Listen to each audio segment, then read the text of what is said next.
Hey, what's up, everyone? How's everyone doing tonight? Welcome back. OJ here. Welcome back to another live stream. It's kind of dim inside the room, so sorry about that. Looking forward to talking to you guys about a lot of cool stuff tonight. I got my water. I'm like, this is like super hydration. This has been in the fridge for like a cool 2 days. It's like, oh man, it's super cool. It's good. That's some good hydration. So we're gonna stay hydrated tonight. What's up, boys? Welcome to the stream. Thank you guys so much for joining me tonight on this November 25th. We're getting to the pretty much the end of the year, man. Next year, we're getting to the end of the year. Pretty much all the games have already been out. But it's going to be very interesting to see what news breaks and what happens. We've got some new information that broke about, new rumor about Metroid coming over to the Switch in terms of some games. So we'll talk about that. We also have Devil May Cry 3 Special Edition. We also have a triple pack that's been announced for Japan, which you probably will be able to import. And not too bad on price either. So still nowhere near as cheap as the PS4 and Xbox One. So there's still that. But yeah, man, a lot of cool stuff to talk about tonight. So hopefully you guys are enjoying your night. Let's go and get into some ninja news. We had 2 brand new videos on the channel. I'm very excited about the work that I did today. Definitely wasn't my best videos, but I definitely think it was great videos. So we had a video on the main channel, PlayerEssence. Make sure you guys check out that channel. Make sure you subscribe. Just type in PlayerEssence onto YouTube. You'll see it there. There's like some links in the description or in the bottom area or whatever. I don't know how Twitch works exactly. But anyway, we had Bayonetta 3. Everything that we know about Bayonetta 3. That video was dropped today. That was a good video. So I know you guys enjoyed that. A lot of you guys watched. I think we had over 1K views. So very good on that. So thank you guys so much for watching that. And I'll go ahead and link the video in the chat. So if you haven't seen it, make sure you put it on your watch later list. Put on your watch later list. So it's everything we know. The thumbnail was hype too. I think the thumbnail was kind of hype. I like the thumbnail. I like the purple, the fading with the white and black. It looked good. And then Bayonetta's back on there, so that looked good. So everything we know about Bayonetta, make sure you guys check out that video. Make sure, because it goes over all the information, which is not much, but it goes over that stuff and what I think could happen. And then we also had a brand new Pokemon video on the main channel, which is doing a little bit better than I thought. I thought that video probably wouldn't get over 500 views because like the new channel, we don't have as many subscribers. But that video is actually, it's already pretty much at 500 views. And it looks like it's going to beat my Goku video that I did. And we have 100 likes or almost 100 likes with 0 dislikes. So not bad. Not bad at all. The Pokemon company no longer hates me. So we got that video where I opened up something that the Pokemon company sent me. The marketing company for the Pokemon company sent me it. So we have that video too. So make sure you guys check out that video when you get the opportunity. Glad Game Freak mended out by mending out to you by mending bridges. Game Freak never did anything to me in the first place. It was Nintendo. That's the publisher of the game. Game Freak and the Pokemon company. I mean, that's just more of a clickbaity type of title. The Pokemon company probably didn't even know.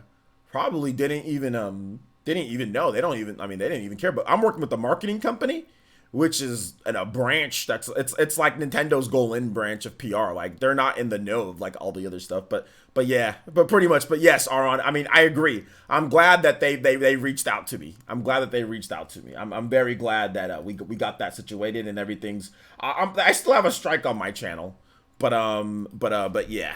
But anyway, there's that video. Make sure you guys check it out.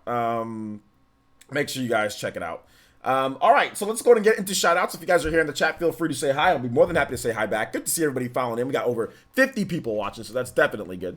So feel free to say hi. Make sure you put all those videos. And if you have not subscribed to my new channel, it's right there. It says subscribe to my new OJX channel. You guys need to subscribe to the new OJX channel. Hold up, let me look at it. We have a Switch giveaway going down, so that's cool. We've got why is it not at 1.6? Why is it not at 1. I just checked the other day. It was at 1.55, whatever. So we need to get to 1.6. 1.6. Oops, something went wrong. Okay, there's some issues. Juice Man Vaughn donated $5. Put your dollars in your pockets. Anyway, it's not working correctly, so maybe I'm at 1.6. And he says, what it do, OJ? I'm watching the Ravens, the Wire, beat the LA Rams, Melrose Place. It ain't even close. Play Moonlit Wilderness from Tekken 5. Absolutely. We'll get that going as soon as I finish. Shout outs here. We'll definitely get your music going. And yeah, my 49ers put a beat down on Green Bay. Your Ravens are putting a beat down on the Rams. So that means there's going to be a superpower battle this week. This Sunday, Ravens versus Niners for, probably for the best team in the NFL, right? Like that'd probably be whoever wins that game is going to be crowned the best team in the NFL. So I'm excited, man. I'm looking forward to it. It's going to be an old fashioned, bam. It's going to be an old fashioned game. I like it. All right, so let's keep it going here. Thank you, Juice Man Vaughn. Juice Man Vaughn, you are now the top stream ninja. And also, we have a new little thing here, and that's Nightly Hokage. That's because, I noticed that some people do, a lot more. Some people do, the top donation for the night, but then some people do, a lot of donations that end up being the most. So I wanted to make sure that I give people that credit. So whoever does, the most or whatever, who has the most at the end of the night, that'll also be up there, too. So just to give you guys some extra credit for those who do help out. So let me go ahead and let me get Juice Man Vaughn. You are both so far right now. You're the top stream ninja with the 5, and then you're also the top nightly ninja as well. Nightly Hokage. Nightly Hokage, as we call it here. So Juice Man Vaughn, I appreciate that. Thank you so much for the support. And all right, so let's see here. Let me get your music going. Let me just get your music going so we can get that. Moonlit Wilderness. Tekken 5. All right, that's a good track, man. It's a really good track. I'm getting some new lights, too. I'm looking for it. And my brother's here. My brother's going to help me redesign the room, by the way. So I'm going to have somebody to help me with that. So that's going to be good. All right, Moonlit Wilderness. All right, okay, so let me get shout-outs again. Okay, so Charity's here. Sorry, I know a lot of you guys said hi already. Say hi again. Charity's here. Kumo Torres is here. Galaxy B Master. What's up, guys? Dorkman is here. J2 Blue is here. What's up, J2 Blue? Omega Aron says, watch the game be a blowout for the 49ers. Let's see here. J2 Blue. Omega Aron, what's good? Extra credit. Didn't know this was school. Not extra credit as in like that. Just like props. Appreciation. Thank yous. Let's see here. Dank Meme Center X is here. Old Manendorf is here. Nico, what's good? Gunmetal Otaku. Hunter N64. Party Man is here. Party Man's not asleep yet. Okay, I'm feeling it. Probably stay for a little bit, Party Man. Psycho Pie is here. Oh, are you guys on Christmas or are you guys on Thanksgiving break yet or what? Oh, hell no. Says, oh no, I think it's gonna happen. It's gonna happen, man. It's gonna happen. Alonzo Vines, the Joan In is here. What's good? Silk Reese is here. Blanket. Yo, what's up, Blanket? Ambu Black Ops. Blanket is here. Blanket 6, baby. Slender Bag. Thank you so much for the follow, man. Appreciate that. Welcome to the Fire Nation. Deadlock 7. What's up, Deadlock 7? How's it going, my boy? Good to see you here. Spider Monkey. Yo, Spider Monkey. What's up, my man? Good to see you. What's up, dude? Loki G, my boy Loki G. What's up, Loki? How's it going? Good to see you here tonight, my man. I figured I can watch you, but I still have work tomorrow and Wednesday, though. Okay. It's all good, party man. Thanks for the support, man. I appreciate it. I thought you'd be asleep by now, to be honest, though. But thank you for coming out, at least even if it's for a bit. I appreciate the support.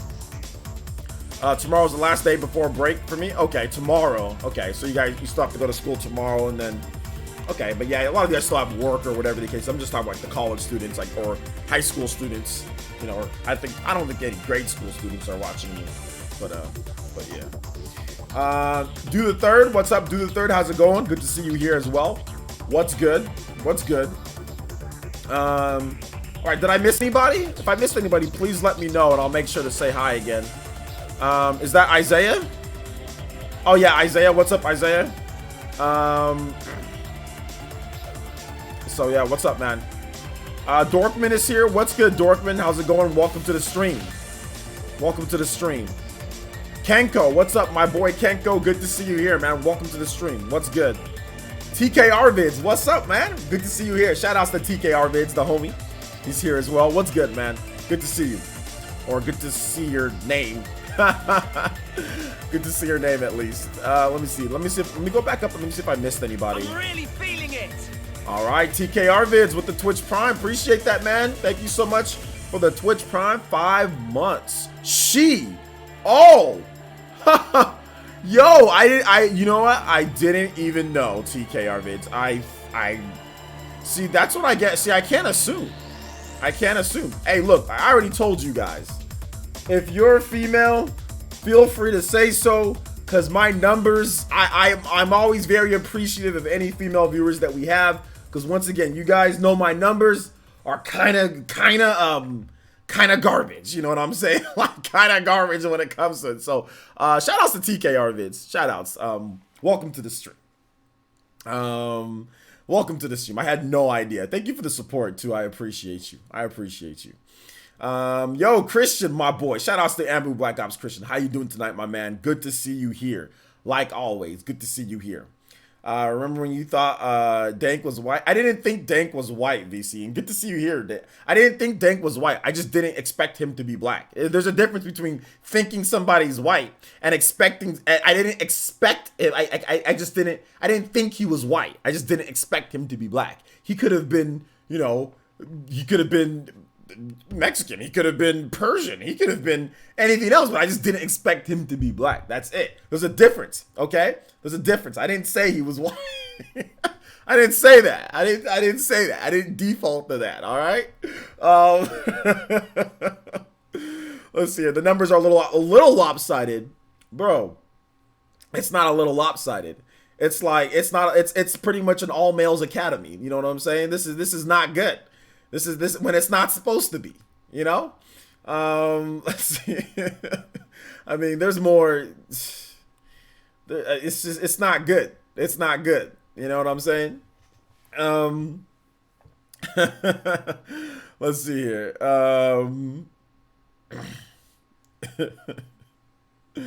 No, Party Man's not white. Party Man's black. What, Party Man can't be black? Is that what you guys are telling me? Anybody who's a party guy has to be white? Is that what you guys are telling me? Black people don't know how to party? Is that what you're telling us? Okay, I see how it is.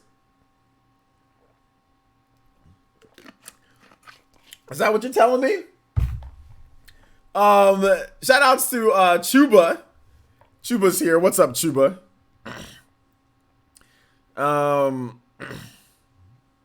Dorkman says something's wrong with me. I never think about ethnicity or gender. I don't really either. But nothing's wrong with you. That's actually how it's supposed to be. You're not supposed to make assumptions about people. You're not supposed to make assumptions about, especially online. You should never make assumptions about people online. You know what I'm saying? Because you can't see the person. So yeah, it's not good. There's nothing wrong with you. You're the normal one here. At least in this situation, you can be pretty freaking weird sometimes, Dorkman. But in this situation, no, you're actually the normal one. That's how it's supposed to be. So yeah. Okay, J2 Blue, calm down. That's why I don't have female representation here, because of comments like that. Let's see here. No, when Party Man spoke, I already knew he was black as soon as I heard him, because like I could just tell. I don't think he sounded white. I mean, I don't know if there's a way to sound white. You know what I'm saying? Because, like, does VC sound white? You know what I'm saying? No. But that's what people would think he doesn't, but he is. So there shouldn't be any, like, sounding this or sounding that. Everybody just has their own voice. You know what I'm saying? And whatever their voice is, that's their voice. So whatever their voice is, except for if it's like Baron, because Baron talks like the reincarnation of, like, the video game version of Martin Luther King. So, you know, unless it's like that, then you know that's like a black guy. You know, it's like if it's like Baron or something like that. But I mean, yo, shout outs to freaking Auron putting the dollars in the pockets. And he says, LMAO, everyone is white until they aren't. I know, seriously. Everybody is white until they're not. You know what I'm saying? You would think everybody online is white until you realize that they're not. Everybody's a white male online. Everybody's white, everybody's male. And until you realize that, no, there's actually a lot of other types of people out there that like video games. It's not just white guys, you know, that like video games. Oh my gosh. No, that was the realest. That was the realest comment of the night. That was the realest comment of the night. Shout outs to my boy Aron, Elite Ninja, and Boo Black Ops. My dude Aron with the $6. I appreciate that, Aron. That does make you the top stream ninja. And of course, for right now, you are the nightly Hokage as well. So thank you for the $6, man. I appreciate it. If you have a song, Aron, feel free to drop that song in the chat. I'd be more than happy to get you going on that song, man. More than happy. Let's see here. All right. Let's see. OJ called me normal. This is my best day ever. I know you probably don't get called normal much, Dorkman. But I said no. I said in this situation, what you're saying is very normal. That's how, excuse me, that's how you're supposed to be. That's how you're supposed to be. You know what I'm saying? And like, that's kind of how I am. I don't really see it in one way or another. Anytime that I say something pertaining to race, in terms of me being online, it's only for jokes. It's not for anything more than just that. It's not for anything more than just that. In this situation, yeah, Dorkman, definitely normal in this situation. I didn't mean it as a burn. Y'all making it seem like I tried to burn Dorkman right now. I wasn't trying to burn Dorkman. Stop it. It wasn't a burn. It wasn't a burn. All right, boys and girls. You know what, Aron? I'm gonna pick a song for you, Aron. I'm going to go ahead and pick Xenoblade Chronicles X. You haven't asked for X in a while. Let's play that, dude. Xenoblade Chronicles X. I know you always played this one. Let's play this one. Want to listen to this, Aron? This is good. All right. So let's go ahead and get into the news here, boys and girls. Yo, Got Milkman. Yo, thank you so much, man. Appreciate that. Thank you for the freaking follow. Welcome to the Fire Nation, my boy. Welcome to the Fire Nation. Good music, good music. I know you, my man. All right. So how's the music sound, guys? Everything okay? Let's get into the let's get into the. Oh, by the way, I gotta make a video. Make sure Dank Meme or somebody make sure you guys make a video, or you guys remind me I'm making a video about this, okay? Resident Evil 2 Remake getting Game of the Year nominations and nods and all that.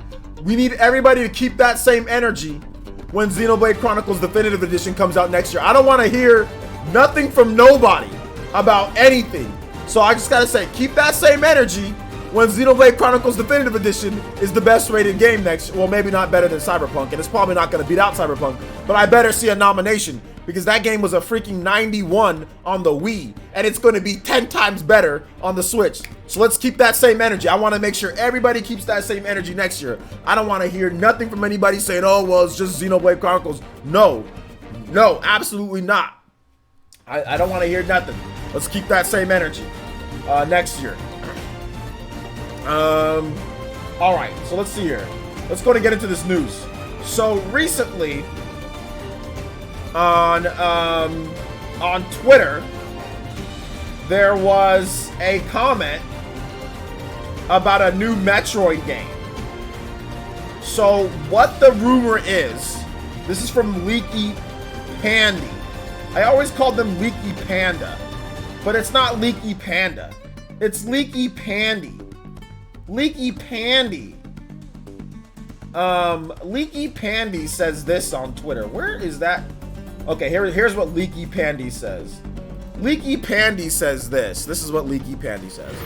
Leaky Pandy says, Nintendo is planning 2 Metroid titles that will release in the next 2 fiscal years, respectively.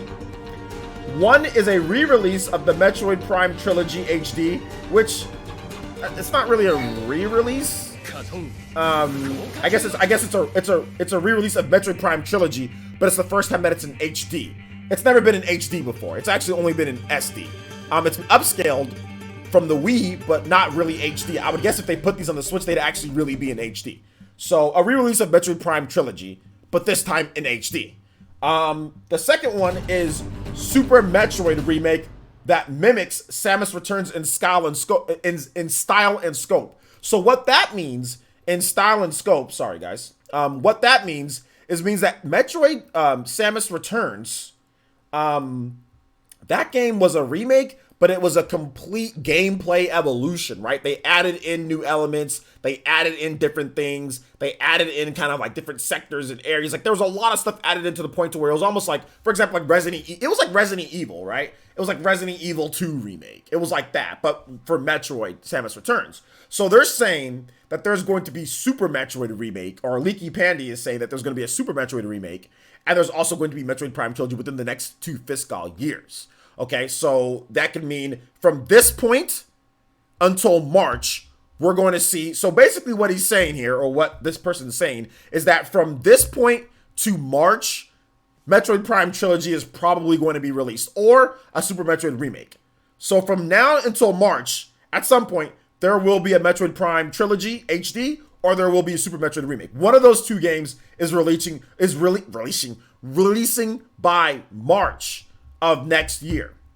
And then the next fiscal year goes until 2021.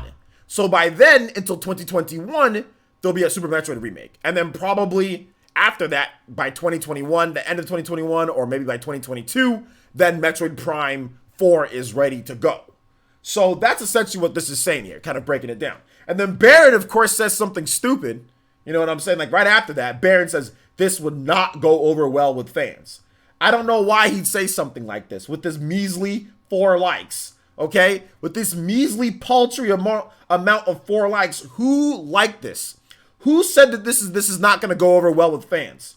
There's not a single fan of Metroid that I know that says, you know what? Let's not remake Super Metroid. Who in their right mind doesn't think that Super Metroid remade on the Switch is a good idea? Is there anybody that thinks that Super Metroid isn't a good idea to be remade on the Switch? Like seriously, who thinks that?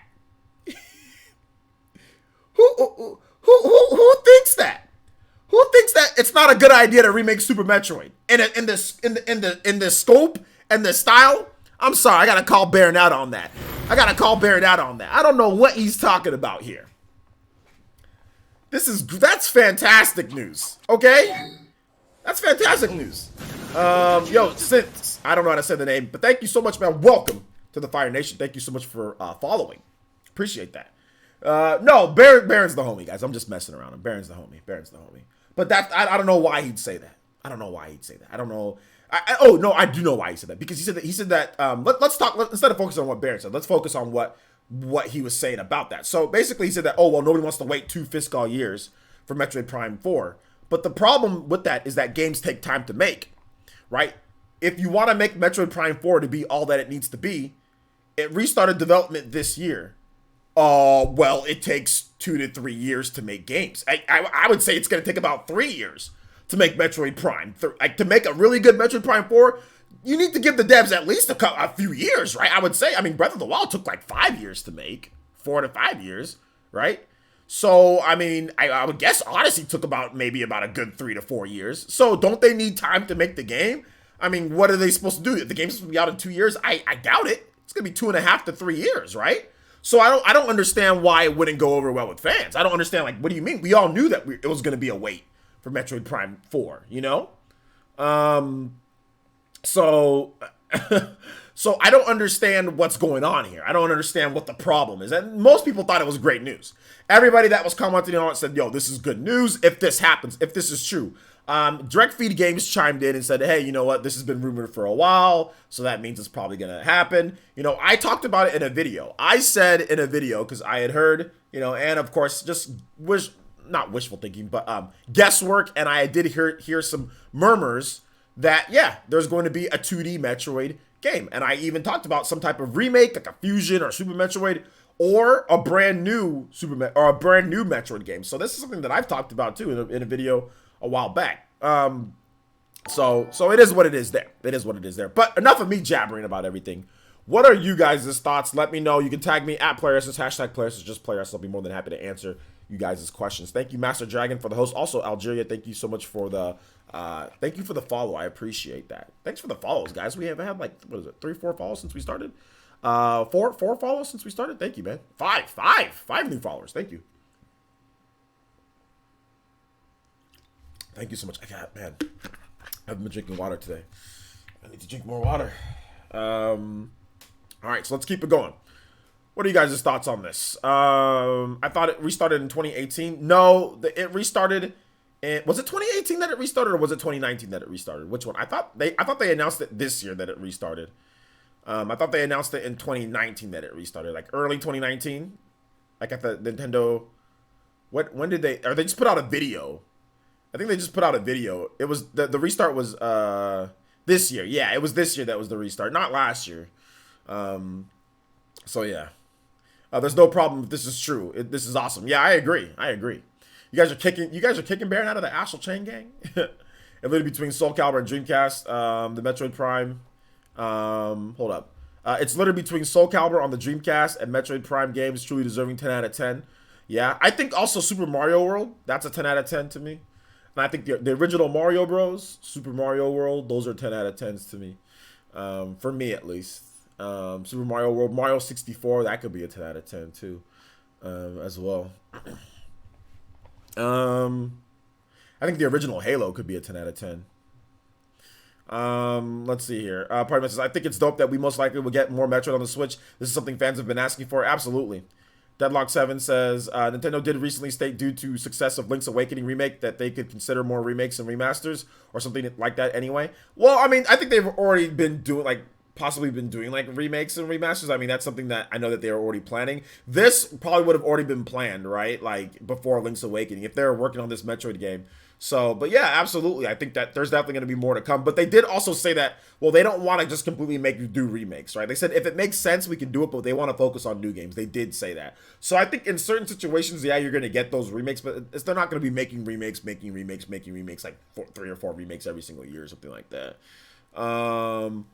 Heart Gold Soul Silver, 11 out of 10. Heart Gold Soul Silver is really good. Yeah, I would say that game is probably like a 10 out of 10, or or it could be like a 10 out of 10.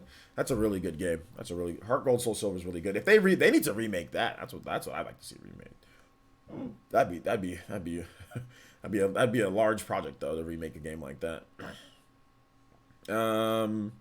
Let's see. El Chupacabra says more Metroid sounds great. I'd imagine that plenty of new Switch owners who haven't really played much Metroid like myself. Super Metroid is definitely a 10 out of 10. I agree. Super Metroid is a 10 out of 10. The reason why Super Metroid is a 10 out of 10 is because I don't really know anything wrong with Super Metroid outside of maybe it's short. The only thing that you can say, the only knock against Super Metroid is that the game is short. That's the only knock about it. The controls are perfect. The graphics at the time were mind-blowing, were great. The gameplay is faster than a lot of games that released today. There's really nothing wrong with Super Metroid outside of it's just short. It's just a little short. That's it. But if you don't know what you're doing in the backtracking, it can actually be pretty long. Like I remember the first time that I beat Super Metroid, it took me like 11 or 12 hours because I didn't know what the hell I was doing. I was just like, oh snap, like I think it took me like 20 hours actually because first of all I was younger, but second of all I was like I just didn't know what I was doing. I was trying to find stuff, so it took me a while to beat that game. But then of course you can speed run it in like super fast amount of time. So. So let's see here. They mentioned it during the briefing, didn't they? They always, anyways, no complaints about it. Well, no, they talked about it in interviews and stuff too. They also talked about it like in interviews as well. And some of them falls as a 9. Well, we're not rating all game guys. We're not rating games like what if it's like a 9 or 8 or out of 10. We're just talking about games that were 10, just like the best, like games that are like the greatest of all time. I don't think AI is there. So we're not just rating random games, guys. Let's not get into that, although we'll go all night on that one. So yeah. Mega Birds, thank you so much, man. Appreciate that. Thank you for the follow. Appreciate it. You guys, welcome to the Fire Nation, my boy. There you go. Devil's Third, 10 out of 10. 10 out of 10 for Devil's Third. Greatest game ever. Best one ever. We talk about the GOATs. We're talking about the GOATs here, man. All right. So, what do you guys think? Anything else on Metroid, guys? What about Metroid Prime Trilogy HD? Are you guys who hasn't played that game and would be interested in playing it on the Switch? So let me get a show of people here who hasn't played Metroid Prime Trilogy on like any system, like or who hasn't played the original games or Metroid Prime Trilogy on the Wii or the Wii U, who has never played those games and would like to play them. Breath of the Mario, yeah, Breath of the Mario 10 out of 10. Yeah, seriously, if they need to do that. I only played Prime on the GameCube. I didn't. Okay, there's a lot of you guys are me. A lot of you guys are Zoomers. A lot of you Zoomers probably haven't played Metroid. I've been waiting for Prime Trilogy since Spawn Wave. Been waiting for so have you haven't played it like Juice Man? You haven't played it like on the Wii or the Wii U or anything? I'm 69, bruh.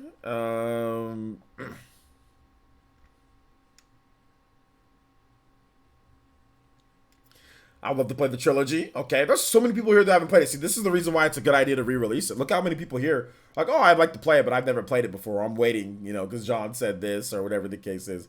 That's always it's like an inside joke at this point for us. It's like, oh yeah, Metroid Prime trilogy, it's coming, it's coming. It's like Duke Nukem Forever or something like that, man. Let's see here. Played of course, but really want HD with control improvements, etc. HD Rumble. So that'd be nice. That'd be nice. I'd like that. I think that you have to remember, like, if you play Metroid Prime Trilogy on the Wii, there's no regular controls. Like, they don't give you the option just to play with regular controls. You have to play with pointer controls with Metroid Prime 1 and Metroid Prime 2, which is kind of weird that they completely just remove the regular controls in the game, like, completely. I don't know.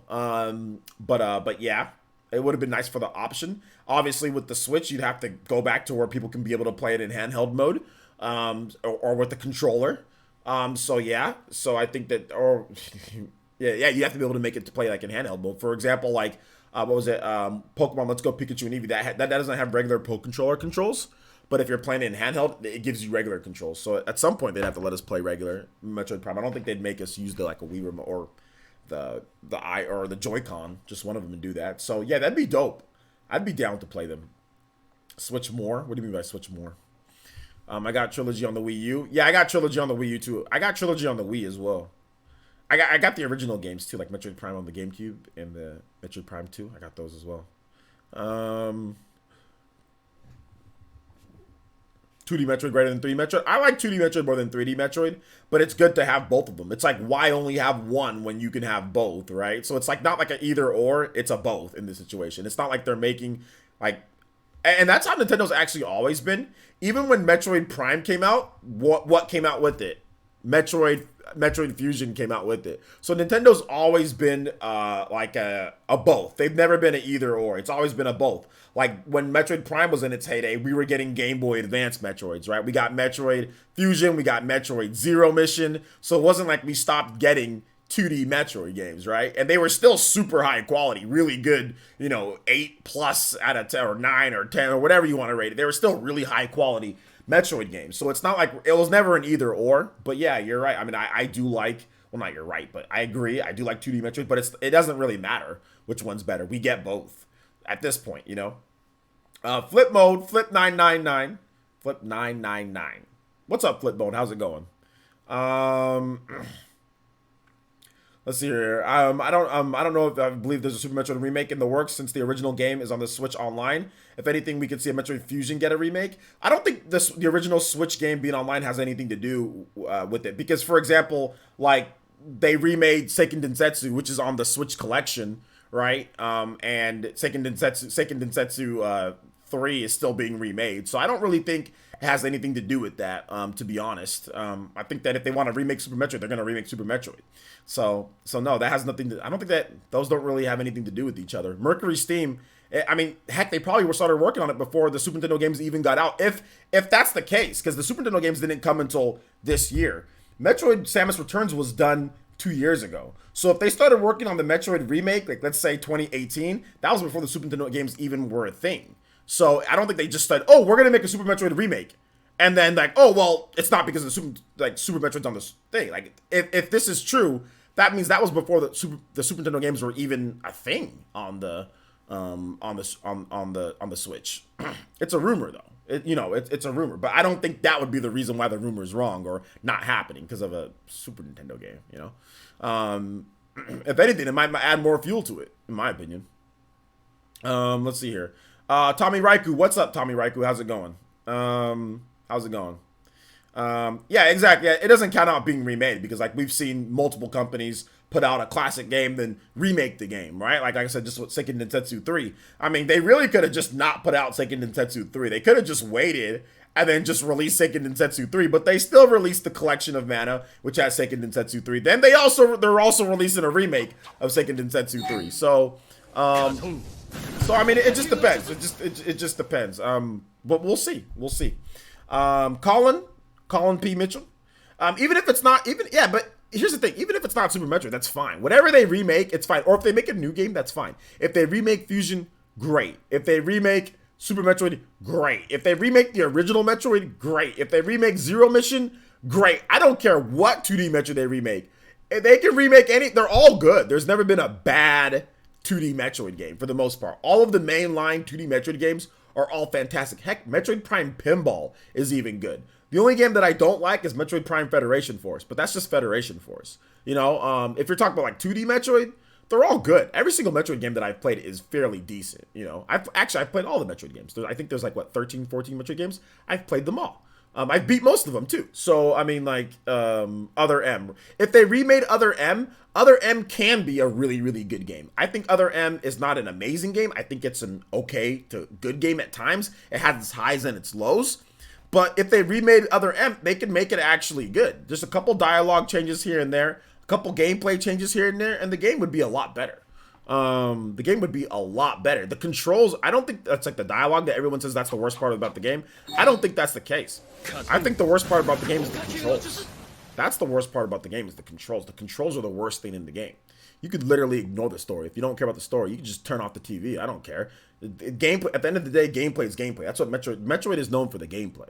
And the problem is some of the gameplay aspects. That's the problem. Flip999 donated $20 with the Toby Blaster. Let's go, Flip999.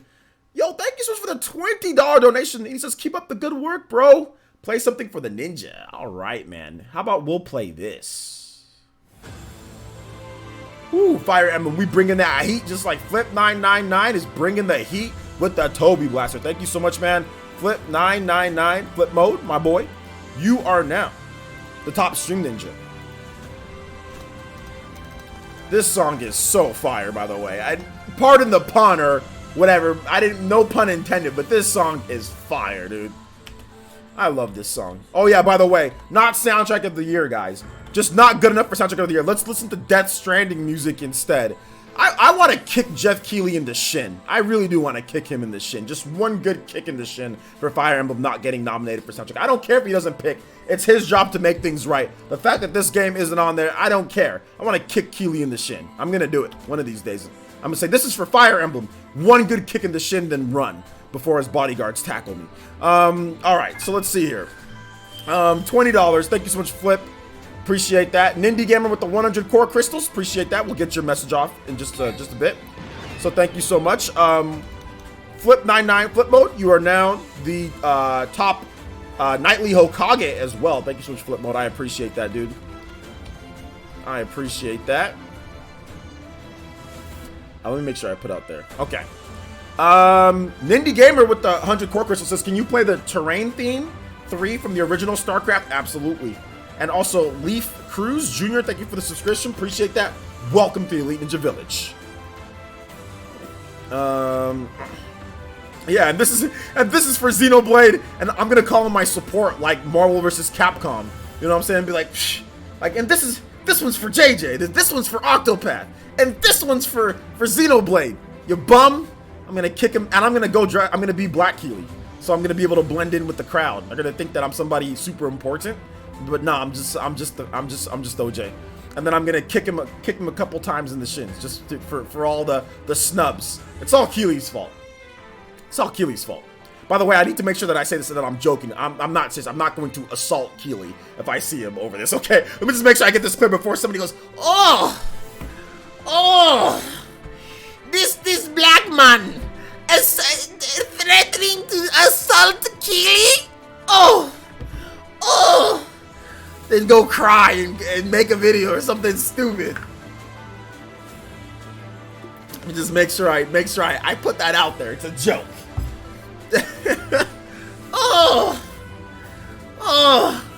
Threatening live with live TV in front of nearly 100 people? Despicable. Because you know somebody's gonna do it. It's the same dude who freaking reported me for spam and deceptive practices. It's the same guy. Oh, reporting me on YouTube, getting my account banned for a week. I'm gonna kick him in the shin too if I see it. If I ever found out who did it, I'm definitely gonna kick you in the shin with the steel-toed boot. I'm gonna go buy a steel-toed boot and kick him in the shin too if I ever find out who did it. Yeah, Roberto. Thank you so much for the follow, man. Appreciate that. Welcome to the Fire Nation. Randy says you got banned on. I got suspended for a week. I was about to use the kunai. We have to. 6,000 miles away from Cali, bruh. I don't know if there's 6,000 miles in the United States. I think you gotta double the mileage that the United States even has, bro. Right? Let's see here. Octopath got nominated. That's not good enough, Fire Blast. All right, it should have won. Let's see here. Well, you got to climb the mountain. LOL. JK. Climb the mountain. What you talking about?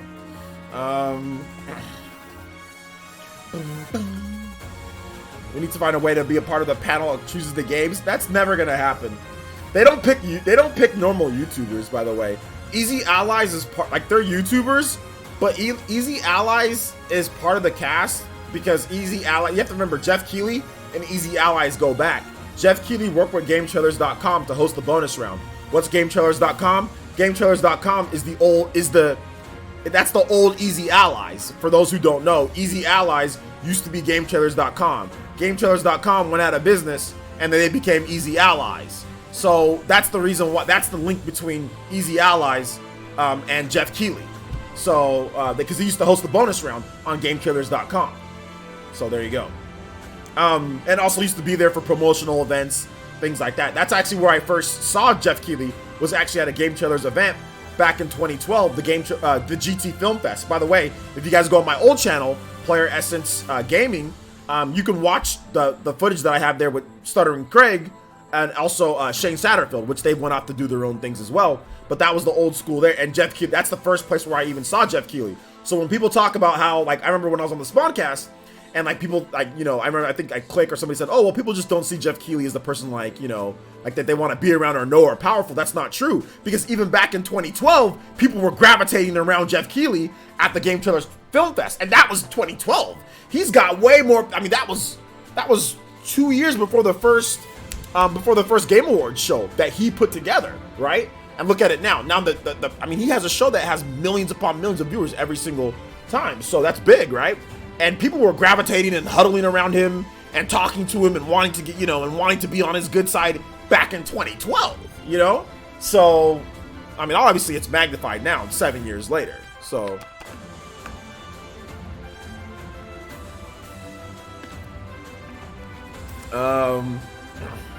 let's see, joking, being about the guy who reported you for spamming. Okay, I got you. Let's see, you got to have these connections. Absolutely. Connections are 100%. Obviously, you know, I'm not sure what the connection is between Kind of Funny and Keighley, but at the same time, like, Kind of Funny makes tons of ad revenue and Patreon and you know, and views and stuff like that. So, I mean, like, their inclusion onto the panel is not surprising. They do review a number of games, but I'm very skeptical. I'm not skeptical of Easy Allies, because Easy Allies actually legit, in my opinion, gives fair scores and all that. I am very skeptical of Kind of Funny. Not that I have a problem. First of all, I don't have a problem with Kind of Funny. I don't have a problem with Greg Miller or anybody that works there or anything like that. But I am skeptical of their process when it comes to everything. But hey, that's just me. But that's it. Nothing more, nothing less. They don't even know who I am, so it doesn't matter. So yeah. Yeah, Easy Allies is fine. I think Easy Allies is a great place. They're good. They're good.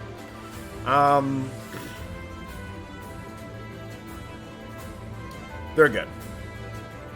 It's Shadowbringers TH3. So basically what it was, not Shadowbringers, or whatever that whatever it was. That's basically a brand new expansion that's pretty much adds a whole new story and it's like a whole new game within the game. So that's the reason why. But you already saw, they're nominating DLC and expansions for RPG of the year. But from what I understand, Final Fantasy XIV is absolutely phenomenal. From what I've seen, it actually does look like a legit, like, dope game. Like, if the game was like on all consoles, like, I think people would like enjoy it a lot. If it came to Switch and all that stuff like that, I think people would really like it too. I mean, obviously people like it on the PC, but I mean, like, the game, from what I understand, the game is actually legit super, super, super good, you know. Shadowbringer. Is it Shadowbringers? Yeah, there you go, Shadowbringers. Well, I know Tim Geddes voted for Fire Emblem Three Houses, but I doubt the other ones did. Yeah, I mean, I guess, like, there's one people, but I'm skeptical on the rest of the crew. Here's the problem, like, and this is deviating back into the whole Game Awards thing, but whatever, we're already there, right? So the problem that I have is that I'm not skeptical of the guys that actually review all the games and give stuff like Tim or whatever the case is.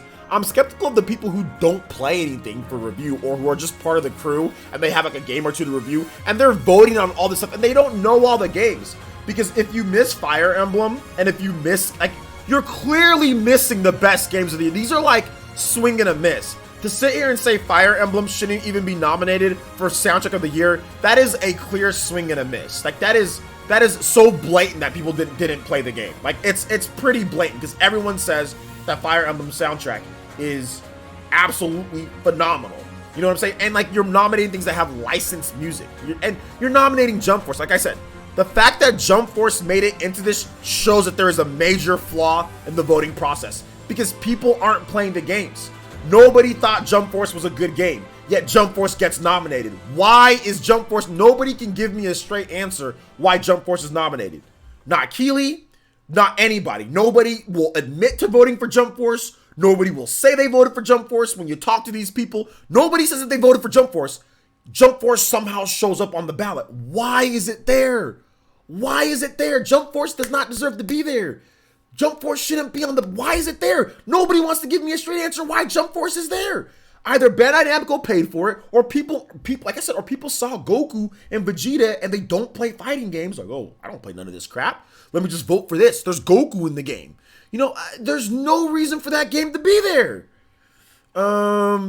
There's no reason. It's a joke. And that's why I'm skeptical of who is voting for this stuff. Because there's no way you can sit here and tell me that people like Jump Force. Nobody liked Jump Force. You know? Nobody, and like, I guess like one excuse that I got, Nate gave me oh, well, you know, there's European sites that reviewed the game and gave it high scores. I'm like, okay, well, I didn't see their high scores on Metacritic. Oh, well, they don't qualify for Metacritic. What the hell? They don't qualify for Metacritic? Like, then how are they on the panel if they don't even qualify for Metacritic? Why? What do they do on the panel? Easy Allies is on Metacritic. I think Kind of Funny, maybe. I'm not sure if Kind of Funny is or whatever, but they're on that. But if they don't qualify for Metacritic, what are they doing on the panel then? Like, why are they? You know, like, I don't know, man. It's super sketch.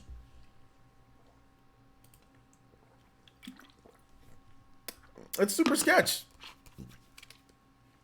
Jump Force is a 10 out of 10 game with the Millennia. Nothing even compares. Yeah, nothing even compares. Let me get this next music going, though. Let's see if this music... I think this music is much better. It might compare a bit. It might compare. So the music is... we've got... Terrain theme. 3 from StarCraft. Oh, from the original StarCraft. Okay, original StarCraft. There we go. Okay, here we go. I see it right here.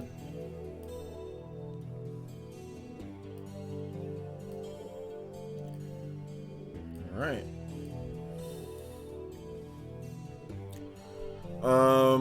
Sesame Street is God tier? I know it is. I know it's God tier, guys. I'd rather Jump Force face first into a fire hydrant than play. You rather jump face first? Dude, that would have hurt. I remember one time I was riding my bike.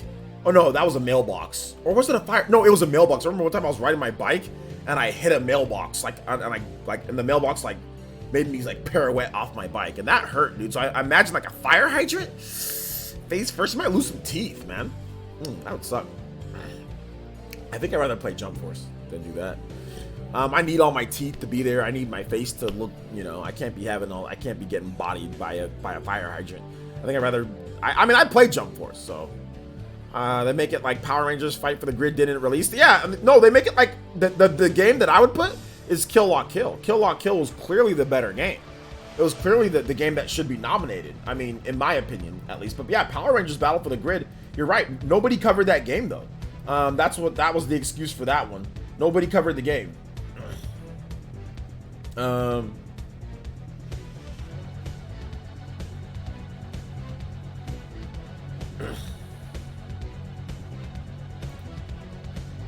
So yeah.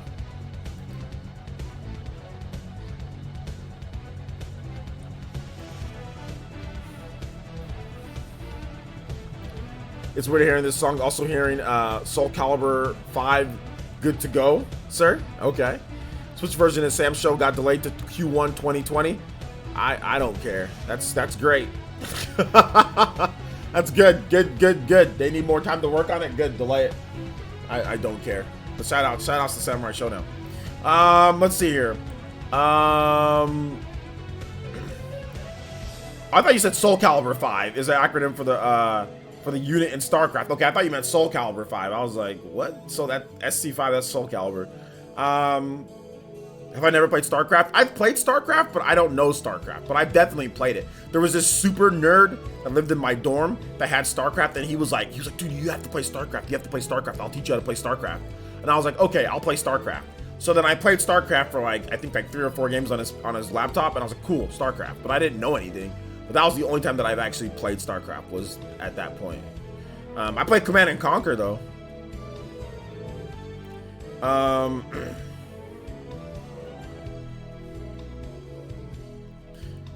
Let's see. The only person I've seen play Power Rangers Battle for the Power Rangers is a bunch's Maximilian dude. Actually, well, his friends too. But also, I think I saw I saw LTG play Power Rangers Battle for the Grid. I know RGT did a video on Power Rangers Battle for the Grid.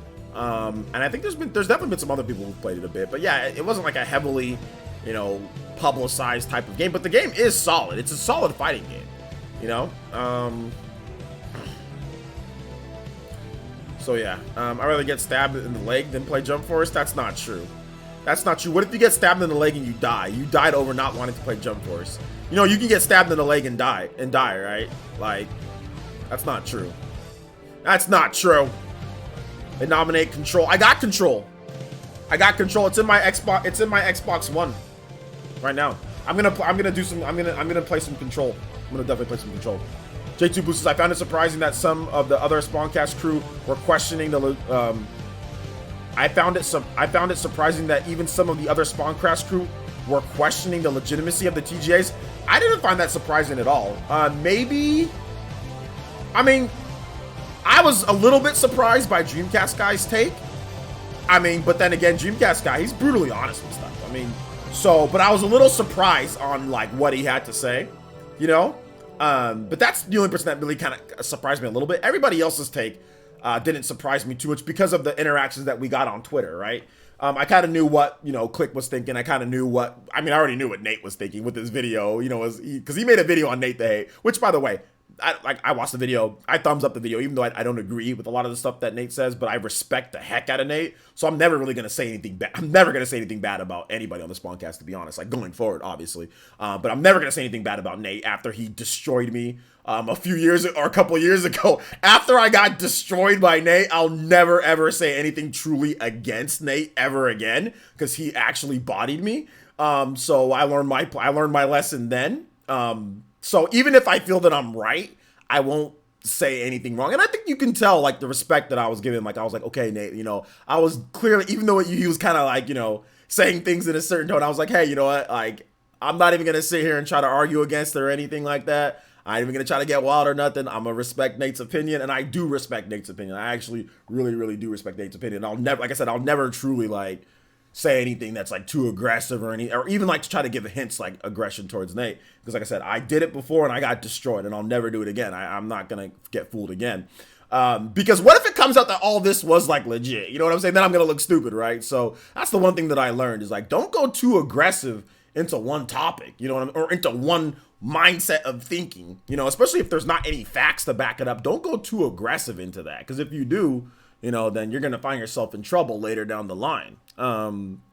So yeah. You guys were being too hard on him on the Spawncast. Y'all were being too hard on him, man. Y'all were being too hard on him. The chat was going crazy. You guys were all you guys are hashtag Nate is wrong. Y'all were being dumb as hell. Oh my gosh.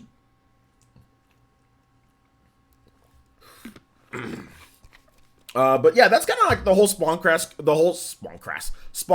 crew. We all had our kind of our opinions. I mean, I think John was kind of more kind of like he was kind of like, this is kind of whack. I think he was pretty much on the side of what are the, like, this is kind of whack, you know? That's why he's like his own viewer's choice type of deal, you know, that he's doing. So yeah. What's the minimum Metacritic score you would say to qualify for Game of the Year awards? The minimum Metacritic? The minimum Metacritic for me is on the version that most people played, like whatever is like the most played or most reviewed version of the game, the minimum needs to be at least an 85 or 86 to 85 on the version that most people played. Not on like, oh, well, the PC version got 15 reviews, so that one, well, most people didn't play the PC version of the game. So whatever most of the reviewers played, most of the reviewers didn't play it on PC. Most of the reviewers played it on PS4. The average Metacritic for that is 82. So I need to see at least the 85 to 86 for the minimum. Now, I guess you can say technically Control on PC is way better, but the peak of that's at 85. You know, so I mean, I guess, but that'd be the absolute minimum would be at 85 to 86 that I would say. You can't be lower than, you can't, I mean, you got 82s and 83s. I don't agree with that at all. Like, I don't agree with an 82, and I don't want to hear anything like, oh, well, Metacritic. It's like, you've got to have an average score because you guys aren't, look, listen here, guys. Listen, let me tell y'all something. If you're playing the reason why I use Metacritic for Game of the Year votings and stuff like that is because we all have our own biases. It's to get past our own bias. That's the reason why, in my opinion, why it's good to use Metacritic. Because you can't, if it was up to me and we don't use Metacritic, okay, then Red Dead Redemption, screw Red Dead Redemption, right? Oh, screw God of War. I didn't like those games, so they don't deserve to be on there. But what have I always been saying? It earned its right. It earned its right. It earned its right. And there's nothing that I can say to take away from that game just because I don't like something. And that's the biggest problem with these review panels and stuff. They don't look at Metacritic, or they're not looking, let me just pick what I think. And therefore you end up with games that don't deserve to be Game of the Year on the Game of the Year. You end up with Jump Force, or you end up with some trash like this. That's the reason why Metacritic, to me, it's to get past your own biases. No, I don't care if I don't like Resident Evil 2, or I don't care if I don't like Devil May Cry 5, because I don't like Devil May Cry 5. It's a good game, but I personally don't like it because of the dodging. But I can see that it's a good game for other people. But it deserves to be in the Game of the Year. I said that on the Spawncast. It deserves to be, it earned its spot. Why is it not there? It doesn't matter if I don't like the game. That's not the point.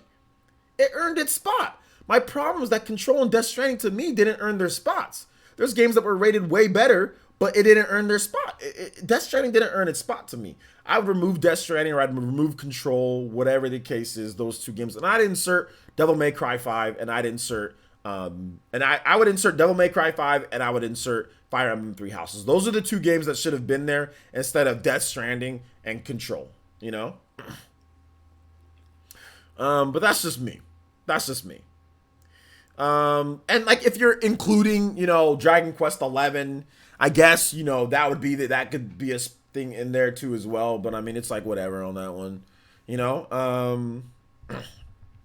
Did Luigi's Mansion got nominated for Best Family Game? That we all know it's probably gonna lose to Super Smash Brothers. Super Smash Brothers is probably gonna take that spot too.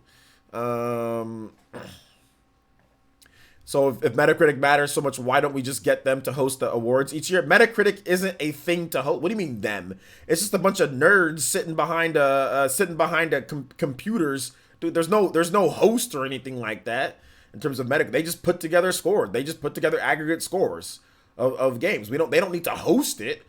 And Metacritic is the actual reviewers. The people who review games are on Metacritic as well. So they're a part of it, whether it's for real or not. I'm just saying, like, you can't sit here and like deny games that like it's just stupid. It's just stupid. We all know that Fire Emblem Three Houses is it should have been Game of the Year nominee. The game, it would have been completely left out of the Game of the Year award shows at all if it wasn't for Keeley or somebody saying, "Oh snap, we forgot Fire Emblem." That game wasn't nominated for anything. The panel didn't play the game, and that's why I said it's to get past your own biases, and it's to get past if you didn't play a game. If you didn't play Resident Evil 2 Remake and you don't know how good Resident Evil 2 Remake is, yet you're looking at a ballot and Resident Evil 2 Remake is there, you're not going to vote for it unless you look at Metacritic and you see that how many people say, okay, this is a dope game, it's really good, you got to give it its due, you got to give it a vote because it's that good of a game. It's to get past your own biases, and it's to cover games that you didn't play, right? That's the reason why I look at it. It's to get past my own biases, and it's to cover games that I didn't play. I have no problem last year God of War, even if God of War beat out Super Smash Brothers, or if God of War, whatever, okay, well, it was as highly rated, even though I don't like the new God of War, it was just as highly rated as it. It sold really well. People really liked the game. It earned its score. Okay, I like Smash Brothers more, but you know what? Hey, God of War earned its spot. It earned its Game of the Year nominee and Game of the Year winner. I had no qualms with God of War winning because it earned its spot. If Death Stranding wins, this is the most fraudulent Game of the Year from the Game Awards that I've ever seen in my life. And it'd also be the first time that a Game Award winner is under a 90. There's been no Game Award winners ever in the history of the Game Awards that's been under a 90 well, no, not under a 90. Like under like an 88 or 87 or under like an 88 or something like that. There was one. There was what's its face? No. Dragon Age Inquisition. Dragon Age Inquisition. That was the only game. Loki G, thank you for the host. Dragon Age Inquisition. That's the only game that was rated under a 90 that is one, and it was like an 88 or something like that, like an 88. Everything else, 2014, 2015, The Witcher 3, 2016, Overwatch, 2017, Breath of the Wild, 2018, God of War, and now we're at this year. So there's only been one game. There's been no game under an 87. So if Death Stranding wins, this is the lowest ever, you know? Bayonetta 2 got robbed. Bayonetta 2 definitely got robbed there that year. Bayonetta 2 was the best game of that year. But whatever. Dragon Age Inquisition, you know. Exactly. I might not like Red Dead too much, but I can't respect it since it earned a ton of... Exactly. You got to respect it. I hate Red Dead. I don't think Red Dead's very good, but it got its scores, so there you go. You know what I'm saying? What can you say? Although I think Red Dead, I think it's better than Grand Theft Auto 4, I'll tell you that. Let's see here. 2016 was a weak year. 2016, it actually wasn't too bad of a year in 2016. And Uncharted 4 came out in 2016. Everyone thought that Uncharted 4 was going to win Game of the Year. But Overwatch won Game of the Year. But that was 2016. That was Uncharted 4. Uncharted 4 won other games, other awards, but it didn't win Game of the Year, which I was like, dude, Uncharted's going to win this, like hands down. I thought everybody thought Uncharted was going to win, but no, Overwatch won, which is interesting, you know? Doom was nominated that year. 2016 was a good year. It wasn't a horrible year. Doom was on there. Uncharted 4 was on there. Overwatch was on there. There was some solid games. All those were rated higher than Death Stranding, I'll tell you that, and Control. Let's see here. Mario says, agree, but sadly we know the internet, people will defend Death Stranding even if it wins Game of the Year. Well, people are defending Death Stranding. People defend Death Stranding like crazy, which is fine. I actually don't have a problem with people defending Death Stranding. If you want to defend Death Stranding, go ahead. Defend it all day. Defend it till the cows come home. That's fine. I mean, people can disagree with you though. You know what I'm saying? Don't get salty when people disagree with you. And I think that's the thing that I've seen is that people get salty at me just because I say Death Stranding is boring. Or if I say Death Stranding is this. I mean, we saw it I had to poke multiple jokes. Like, you know, with me and Jordan, he's like, oh, well, you know, Astral Chain is boring. Like, the pacing's bad. It's boring. And I'm like, well, dude, you like balancing packages. Like, that's boring. You know what I'm saying? Like, I mean, you can't do a combo. You like balancing packages. You know, that's not fun. I don't find that very fun. So, I mean, everybody has their own opinions, right? Which is cool. And that's the cool thing about me and Joe. We can joke around about stuff like that. But there are some people, you know, that are going to sit there and defend balancing packages. There are some people that are going to sit there and defend licensed soundtrack. There's people that are going to defend that stuff, and that's fine. If they want to defend it, that's cool. But I mean, I'm just going to say the same thing every single time. If you think balancing packages is fun, that's cool. That's fine. But I think most people don't think it's fun to do that. But You know, it is what it is. People get so mad that we say music sucks in Death Stranding. The music isn't good in Death Stranding. I don't think the music's very good in Death Stranding. Is it appropriate for what they're doing? I guess, but I don't think. I just find I find that fraudulent. Like that's like Naruto, or no, not Naruto, Boruto. Y'all, who's sing Boruto here? You know when Boruto fought against the dude, Gaara's adopted son, and he's using a freaking ninja tool. He's using a freaking ninja tool to win. He's out here doing all these high level jutsus with the ninja tool underneath. That's Death Stranding. He's Death Stranding out there trying to win soundtrack of the year using licensed music, doing the easy route. Oh, let me pick this dope song or whatever for licensed track, getting copyrighted on YouTube. That's stupid. You should not be getting music copyrights in video games like that. Get your own music, man. I mean, like, and I know there's original tracks in Death Stranding, but are you really going to sit here and tell me that the original tracks in Death Stranding beat out the entirety of Fire Emblem soundtrack? Get your Kojima. You're huffing Kojima's hair in the freaking offices when they vote for these games, man. So he's like literally stealing Kojima's hair when he's not looking, chopping it up and huffing it into their mouth before they make some of these picks for Game of the Year nominations. I ain't having it. I ain't having it on that one, man. So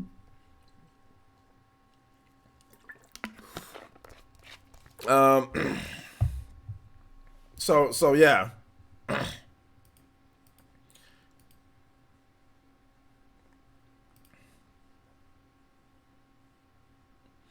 Since Kojima is on the advisory board, it's obvious the other on the board were being nice to him. I mean, and that's the whole thing, like influence. And I know this always deviates into. Thanks for the troll follow, idiot. Thanks for the follow, I appreciate it. Now stop being an idiot and go to sleep. Don't you got school tomorrow or something? Anyway, moving on. What was I about to say? I mean, it always deviates into this stuff, man. But it is what it is, man. But all right, you guys, questions. If you've got questions, guys, no, people are spoiling anime stuff. It's like, stop spoiling stuff, guys, please. For those who are putting out spoilers for things, stop, please, with the anime. Thank you. All right, now moving on to this other things. Let's move on to questions. If you guys got questions, I've got answers for you guys. Make sure to tag me at PlayerEssence or hashtag PlayerEssence. I'll be more than happy to do so. You guys already know the rules. You can't spoil anime. Some of you guys are still doing it. That's the rules. I don't know why people would still do that. No spoil. I'll put it in the Streamlabs thing. I'll put it in the Streamlabs. No spoiling anime. But anyway. All right. If you guys got questions, feel free to tag me at PlayerEssence, hashtag PlayerEssence, or just PlayerEssence. Nobody's spoiling stuff. Don't worry about it, because then you're gonna scroll up the comments. Let's see here. Loki says, now is not a way to do the awards in the future, but I feel they were trying to do something different away from Metacritic scores for awards this year. Player, since I feel that the reason Death Stranding deserves all the nominations is because the people who like it really like it. So there's something there if you open your mind to see it. Okay, I believe it deserves the nomination and a chance to be considered, even though I don't play it. I mean, that's fine if people really like. I mean, I get that, but the problem is that it's hard for me to be skeptical when everybody else really liked certain stuff, right? We got really good scores from other stuff, and those somehow magically don't end up on there. And does Jump Force really deserve its nomination, right? Do people really like Jump Force? So does that deserve its nomination? So if there was, here's the thing, Loki. If there was consistency across the board, I'd be more inclined to not be skeptical. But the problem is that as you get old, you get skeptical. And I think that's the biggest thing that I'm looking at. I'm looking for consistency. And the problem is that this year, there's too many inconsistencies for me to not be skeptical. And that's fine. Like, I get it. And I like to talk dialogue back and forth, like getting both sides. But there's too many inconsistencies for me not to question things going on. You know what I'm saying? Like, there's just too many. So... Let's see here. 9 nominations. What's up, OJ? Just watched the Ravens destroy the Rams. Wow, Lamar Jackson MVP. Yeah, Arash, you don't want to talk about the Green Bay Packers? I'm pretty sure you told me about a week or so ago, or last week, you said that, oh yeah, the Green Bay Packers are going to crush the 49ers. Now you want to talk about that? That wasn't too long ago. That was about less than 24 hours ago, right? Or about 24 hours ago. The 49ers just got done absolutely discount. I mean, Aaron Rodgers looked like their whole team was a discount double check. You know what I'm saying? Like, I think their whole team was discount double checking. Okay, so I mean, like, You don't want to talk about that. You want to talk about the Ravens. What about how'd your team do? Because I'm pretty sure you told me multiple times that the 49ers were going to get crushed by Aaron Rodgers, and I don't know what happened, but y'all ran into the whole Tanner family on Sunday night. Y'all ran into Joey. Y'all ran into Bob. Y'all ran into Mary Kate and Olsen. Y'all ran into Full House and Fuller House. Y'all ran into both of them that night. What happened, bro? What happened? You want to talk about that real quick before you start talking about somebody else? Anyway. Oh, well, Packers got destroyed by your 49ers. Yeah, they did. You tried to smooth, tried to just shimmy. You tried to just skim right past that, didn't you? After talking all that smack earlier. After talking all that smack, you tried to skim right by that one, didn't you? I'm only flexing because he started flexing beforehand. What did I say when Arash said that? When Arash said all that stuff to me, I was like, look, man, we'll see what happens. But I don't know. I don't know, bro.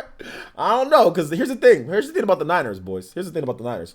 When you play defense and when you run the ball, you're hard to beat. And the problem with the Packers is that the Niners play defense. They've got a front four. They've got 6 guys. They've got 5 first-round draft picks. They've got 4 first-round draft picks on the line. And you've got Eric Armstead in a contract year. You don't think he's balling out? Literally, he's playing for like $20-30 million or 20-30 or probably like 15 to 20 million a year or something like that. Not 20 million, but maybe like 15 to 16 million a year. That's what he's playing for right now. You got a lot of guys that are in contract years or about to be in contract years. They're playing hard. So, yeah, Aaron Rodgers got crushed. Let's see how the Rams get less points than the Packers. Bro, I don't know. December 1st, your 49ers are taking that L. The Ravens gang, I don't know about that. Like I said, we can run the ball, we can play defense. So we'll see. We'll see.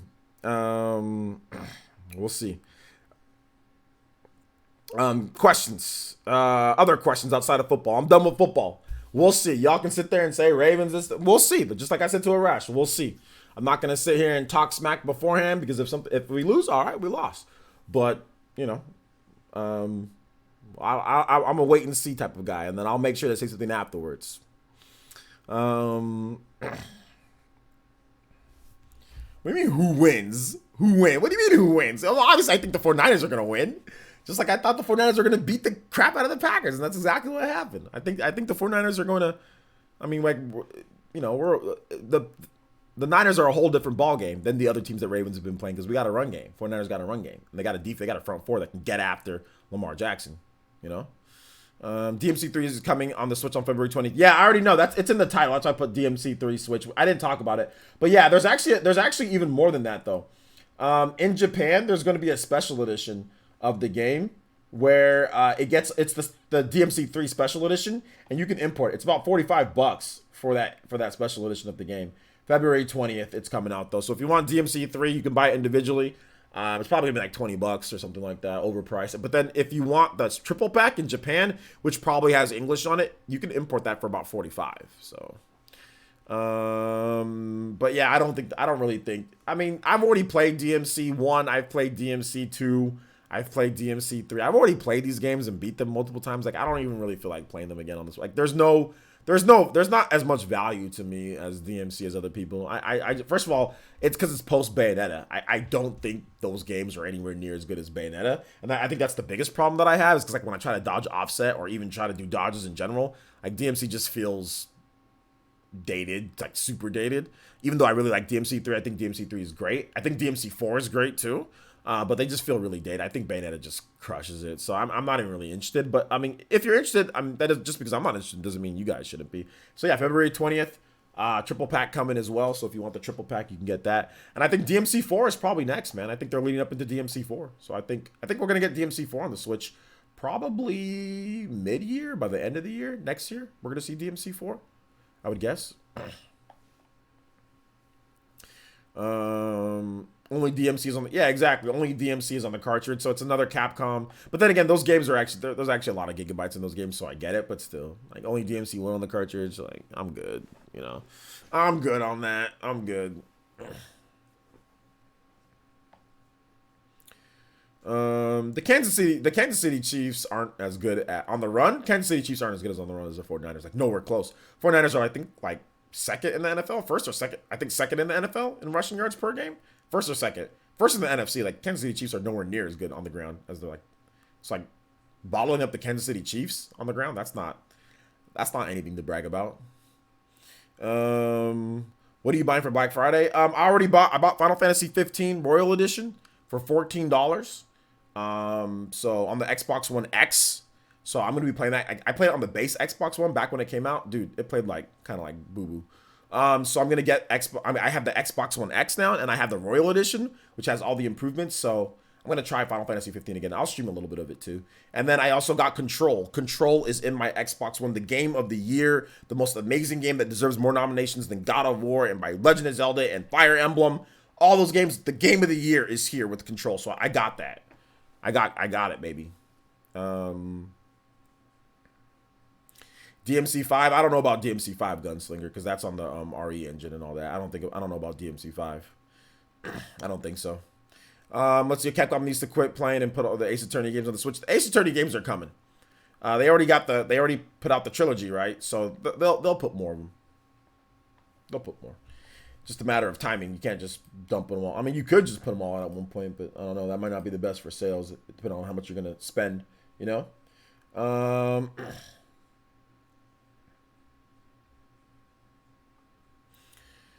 Controller's terrific. It's so good that it's ahead of its time and people will like it more in the future. All right. Yo, what's up, Cluis? The 49ers are the second in the rush yards with 145. The Ravens are first with 203. Yeah, so they got Lamar Jackson giving you guys like 70 rush yards a game. But I mean, like you were bragging about holding the Chiefs on the ground. The Chiefs are not a good rushing team.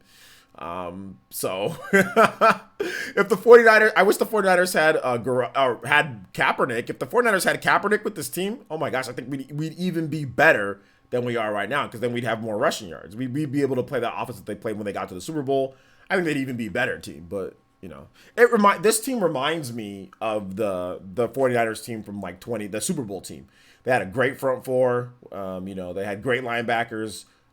Okay secondary play, good running game, you know, good running game with Frank Gore and Kaepernick. So it reminds me of that team a lot. Just the only difference is like, I mean, Garoppolo maybe has a little bit of a better arm than Kaepernick, maybe a little bit more accurate, but like, I don't really see Garoppolo as a much better option, to be honest.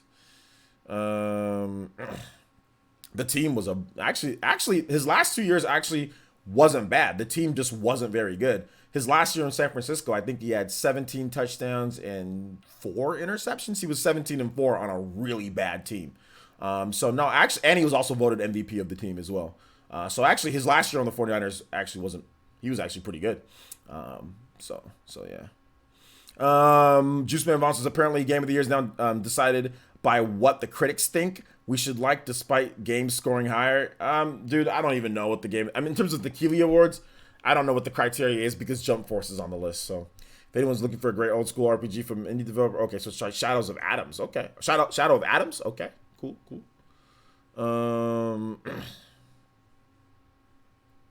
That's cool. Sounds good. Yeah, the offense is a lot better. Yeah, I agree. You guys' defense isn't bad in terms of the Ravens' defense right now. But the thing about it is that you guys are always up. So, you know, so the defense is put into situations that benefit them quite a bit. I never played Doom before. You think I should try it out? Sure, why not? Try it out. If you like first-person shooters, you should like Doom. Keep the questions coming if you guys got them. I've got answers for you guys. We're only an hour 28 in, so we're definitely going to go for about an hour and a half on this.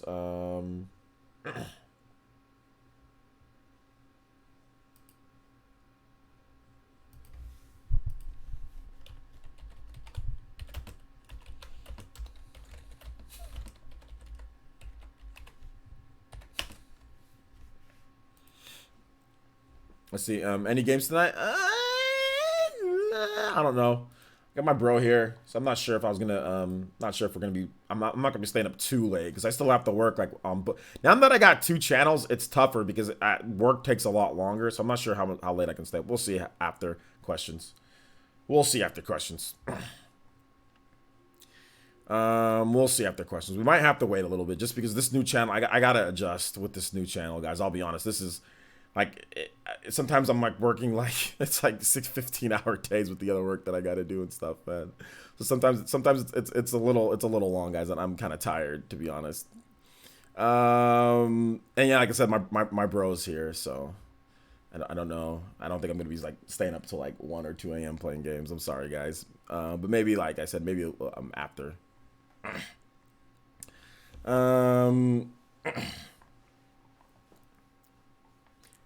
Let's see here.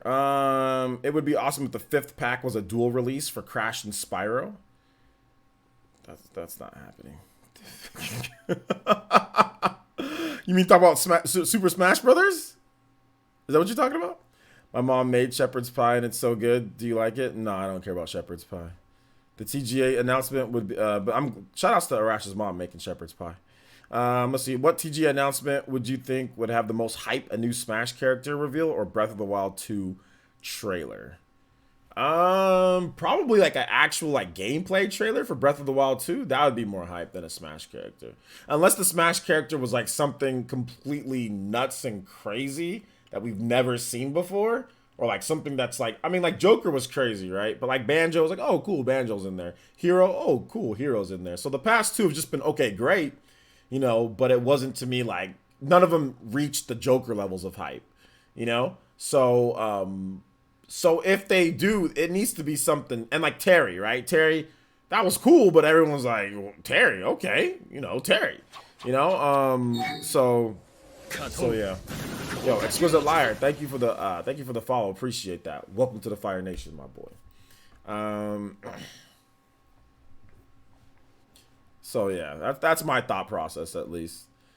As much as I love Smash, but I'll still take Breath of the Wild 2, new Breath. I think, you know what would be dope? Both. If we got a new trailer for Breath of the Wild, and you have to remember, there's some history, which I should probably make a video on this, but there's some history. There's some history with Breath of the Wild in the Game Awards. You have to remember, the first time that we ever saw gameplay for Legend of Zelda Breath of the Wild, like real gameplay, was at the Game Awards 2014. Remember?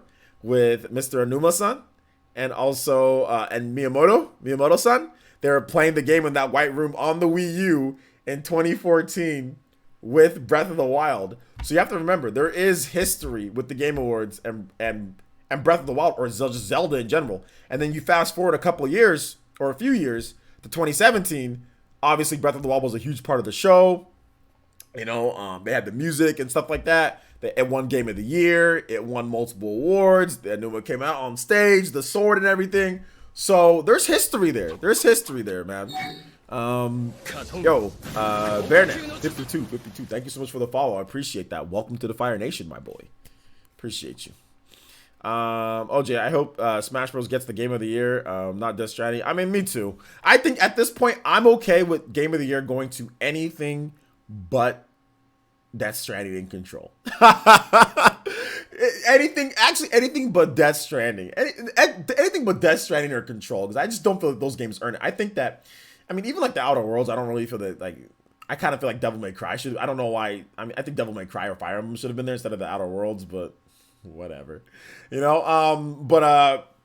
I think, to me, it should be games that earn it, and the games that truly earned it this year are Sekiro, Resident Evil 2 Remake, and Super Smash Brothers. Those are the 3 true contenders for real Game of the Year for me. One of those 3 games with the Game Awards. Then if you're talking about the actual, what most people think, Smash Brothers won Game of the Year last year for me. So if you're talking about what actually came out this year, I would say that the 2 real contenders are in what the Game Awards that we have right now with the Keeley Awards. It's Sekiro and it's Resident Evil 2 Remake. Those are the 2 real contenders for Game of the Year. Those are the 2 real contenders. In terms of my own personal Game of the Year, I'm doing my own Game of the Year stuff. We'll have our Game of the Year ballot voting. I want to give people a little bit more time so they can play Jedi. I know some of you guys are getting it for like Black Friday and stuff, or getting it for Christmas or whatever the case is. So we're going to do our award show in December. And I'll pick my own Game of the Year picks and all that.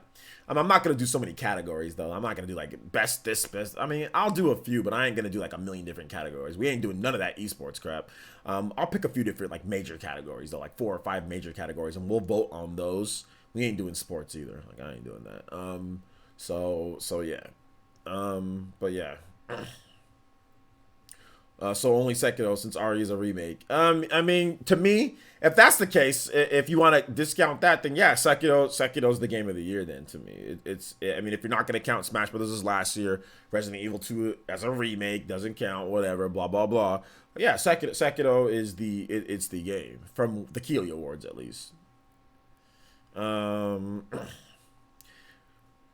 Fallen Order is a game of the year contender in my opinion. I mean, I wouldn't put it there. Just like I said, I haven't played it. I wouldn't put it there yet, just because of the glitches and the issues the game has from what I've seen and everything, and the score. But I still, like I said, I need to play the game. I need to play it. But I mean, I think even if I played it, I don't know, something with me though with that score, man. Like I'm just, for some reason, I try to use Metacritic at least to help balance my own bias and stuff, right? Because like I'm not trying to sit here and say that like even like Xenoblade Chronicles 2, I wasn't even trying to sit there and say Xenoblade Chronicles 2 is game of the year. Like it didn't earn it. It got an 80, like an 83 on Metacritic. I mean, it might be my own personal like what I like, but in terms of overall, I'm like I'm very hesitant to vote for like a Xenoblade with that score that it got. But like Xenoblade Chronicles Definitive Edition, I won't be hesitating at all. You know what I'm saying? I won't be hesitating at all. Like I said, it's to get past my own personal bias. There's no need for you guys to be that. Fire Emblem Three Houses earned it. It has an 89. So it earns it. It's good enough to be this year. Like Fire Emblem is like game of the year for me. Fire Emblem is like that's like my game of the year.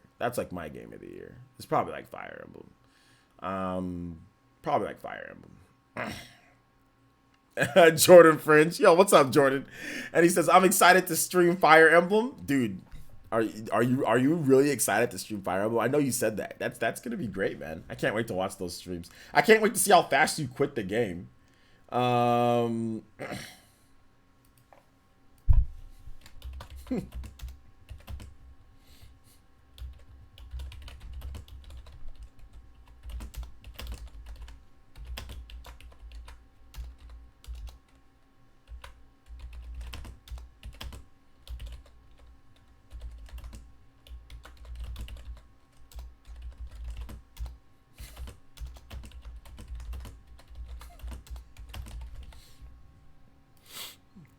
Let's see here.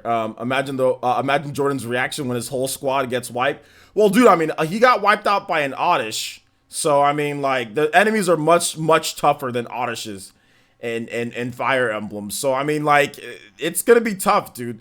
It's going to be tough. I mean, it's going to be interesting. Like, it's going to be interesting to see how he plays the game. But I don't think it's going to end well. I think it's going to end with him saying that he hates the game. You know? I've been playing you all. I got you, Jordan. I got you. I can't wait till you play it, man. Let's say he should play on Maddening. Maddening? No, he should definitely not do that. Maddening is for experts. You know, he should definitely not do that.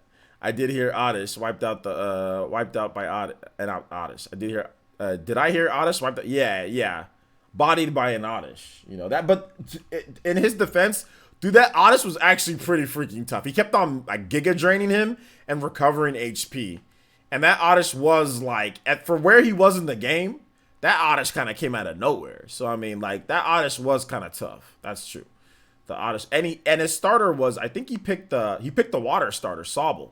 So it's not like he had a Pokemon that was like super effective against that Oddish. Whereas like I picked Scorbunny, so I already had Ember ready to that Oddish got burnt to a crisp. You know what I'm saying? We had some dried kale.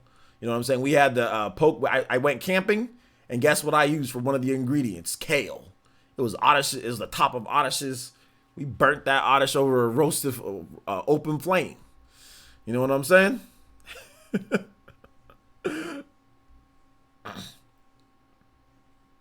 I did get bodied by level 15. Is it Rosalina? Rosalina? That sounds like Rosalina? Rosalina? Lena? Leah? Rosalia? I don't know how to say it. In the wild area, so yeah. I got bodied. You know what I got bodied by? Dude, I got bodied by a freaking Ghastly or a Haunter in the wild area. They Destiny's bombed me or whatever. Or like they did something like curse or something. They did one of those moves where it's like 3 turns and like you're dead. And I wasn't paying attention because I was like watching football or something.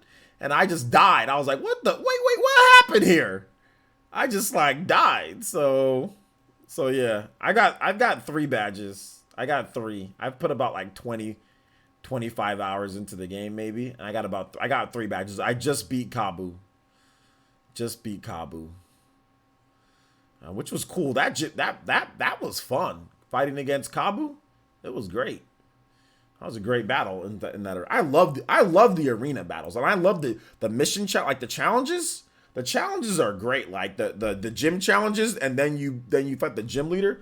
Those are great. The setting and everything is great. The graphics look fantastic. I actually really do like Pokemon Sword and Shield. I know people sit there and hate on it, you know, but dude, I really feel like it's such a big step in the right direction, like with the wild area and with the gym leader challenges and like what they're doing. It's such a good step in the right direction with its faults here and there, but man, I'm enjoying it quite a bit, you know. I ain't voting it for Game of the Year or nothing, but I mean, like I'm enjoying it. It ain't better than Fire Emblem, you know. But it's good. Hey OJ, I just beat is it Bo or Bia? I don't know how to say it. Is it Bo?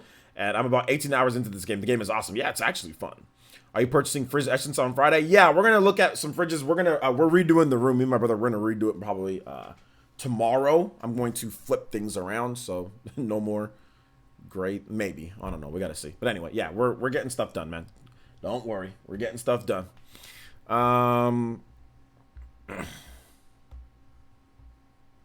The gyms are fun. About to do the 4th gym. Yeah, you know what, man? People trash the wild area, but dude, I think the wild area is one of the best things about the game. I honestly think the wild area is dope. Like, people can make fun of the trees and all that, but dude, it's just cool to have a Pokemon game. And the wild area is big. It's not like the wild area is like super small or anything, you know? Like, it's a pretty big land, like massive land that you can just go around and see Pokemon. Like, that's dope. I really do like that. So, it is what it is. Arash. Oh, no, not Arash. Matthew Campos donated $3. Put your dollars in your pockets. And he says, bought the PS4 version of Bloodstain Ritual of the Night on Black Friday deal. The Switch patch was taking too long and got impatient. You should have waited. The new patch is coming soon. I hated giving my money to 505 though. Also, can you play 9 hours, 9 persons, 9 doors? Is it Septenary game, please?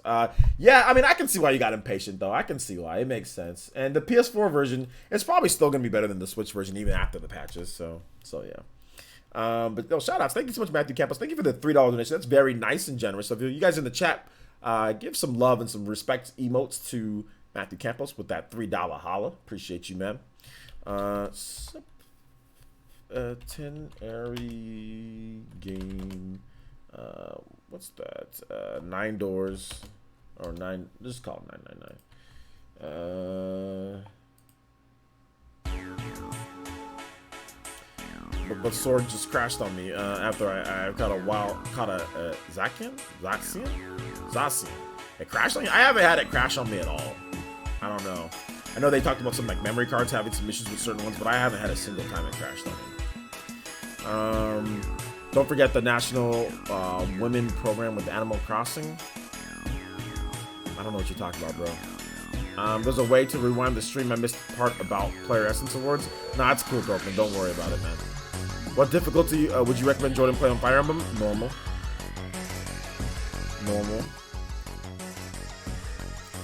Let's see here. Can I get one question in? Yeah, Charity, what's your question? Just tag me. I'm trying to answer all questions, though. Let's see here. I'm still waiting on the Switch version of Indivisible. Me too. There's some good Black Friday deals. I want to pick it up. I thought about picking it up on Xbox One X, but I was like, let me just wait a little bit more for the Switch version. You know?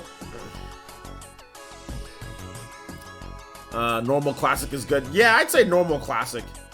Normal Classic would be good for Jordan to play Fire Emblem on. Normal Classic. Matthew Hammond says, can you line the wall with egg cartons to reduce the echo when you're standing in front of your green screen? No, I can't. I don't really hear any echo either. Like because I'm using a boom mic, and the back of my wall, it has furniture, and behind it there's soundproofing. I don't know if you know, behind first of all the curtains, and then on top of that, like the furniture that I even have right now, and then even the what's it called, those pictures right behind there is soundproofing foam that's covering. You can actually kind of see it like right behind there. Like look at that black strip right there. All behind there, that's all soundproofing foam behind that. You know, so I don't really hear this echo that you're talking about when I do my videos and I'm listening to them. The audio, I use a boom mic. I don't hear this echo that you're hearing.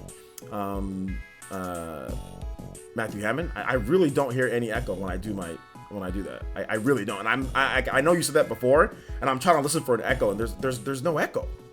I don't hear any echo because, like I said, there's furniture, there's a curtain, and on top of that, there's soundproofing foam behind those pictures. So, I mean, I don't hear any echoes when I do like today, like when I did my Pokemon video, I stood up behind my green screen, or not behind my green screen, but I just stood up. I didn't hear any echo in the audio. Nobody tells me there's echo in the comment section. You're the only person who's told me that there's an echo. You know? Do you ever stream Zelda Breath of the Wild, or do you have a VOD on YouTube of playing Breath of the Wild? I do. Just look up Zelda Breath of the Wild, and there's a bunch of videos of me playing Breath of the Wild. So I mean, I don't know what to do. Like I don't know what else that I can do for you. You know, I mean, like you're telling me to like tape egg cartons to my wall. I mean, I don't. I mean, how do I? I don't get it. You know, like I have soundproofing foam. That's better than egg cartons. And I have furniture. Furniture reduces echo. Hey you. So I want to shake your hand. I don't know, man. I'll try though. I'll do my best. Juice Man Bond donated $2. $2 holla for Juice Man Bond. He says, play the theme of show from Battle Arena Toshiden. Absolutely. We'll get that going for you right after this one ends. You guys give some love, respect, and emotes to Juice Man Bond with the $2 donation in the stream. Thank you so much, man. I do appreciate that. Maybe did you try, Matthew Hammond, did you try changing your headphones or using headphones or something like that? Maybe that's the issue here. Because everyone's saying that there isn't anything, but I mean, like I said, I respect your opinion, and you know, I want to have good audio, but I don't know what to do. Or maybe Matthew was asking for advice for himself. I don't know. He has a YouTube channel. I don't know. Were you asking for advice for yourself, Matthew? I don't know if he was. I think he was talking about, because like I've heard him. This is not the first time that he said that. This is like multiple times, but maybe I don't know. I don't know what's going on. This is, I have my fair share of complaints about Sword and Shield. It's an okay game. The wild area is a great feature, but there's a lack of things to do there. Well, the whole thing to do there is catch Pokemon. I mean, that's the whole point in the wild area, is to catch a bunch of Pokemon. You know, that's like Xenoblade Chronicles 2. What do you do in Xenoblade Chronicles 2 in the big areas? Well, you fight monsters in the area. I mean, what do you want them to do? The wild area levels up with you. The wild area, there's a bunch of different Pokemon there. That's the whole point of the wild area, is to catch Pokemon. Just like Xenoblade, the whole point of the open-ended areas is to fight things. There's not much to do in there. Like what else do you do? Like Final Fantasy or any other game? Like what do you do? Like what else do you do? That's the whole point. The whole point is to fight things. And then like whenever you want to actually do stuff, that's the gym leaders. That's the gym battles. I mean, that's all that. So I don't understand that complaint. Like when Xenoblade, were you like, oh well, I don't like Xenoblade because there's not much to do in the open-ended areas. It's like, well, that's the whole point. Is that the whole point is to fight and to catch Pokemon, you know? Unless you want to go back to routes. I mean, what was there to do in the open areas in the other Pokemon games? I mean, like swim? I don't know. Like, like what did you do? Let's see. I guess it would be nice if there was side quests and different trainers in the wild area. Okay, I can see that. I can see that. But that would just be more battling, though.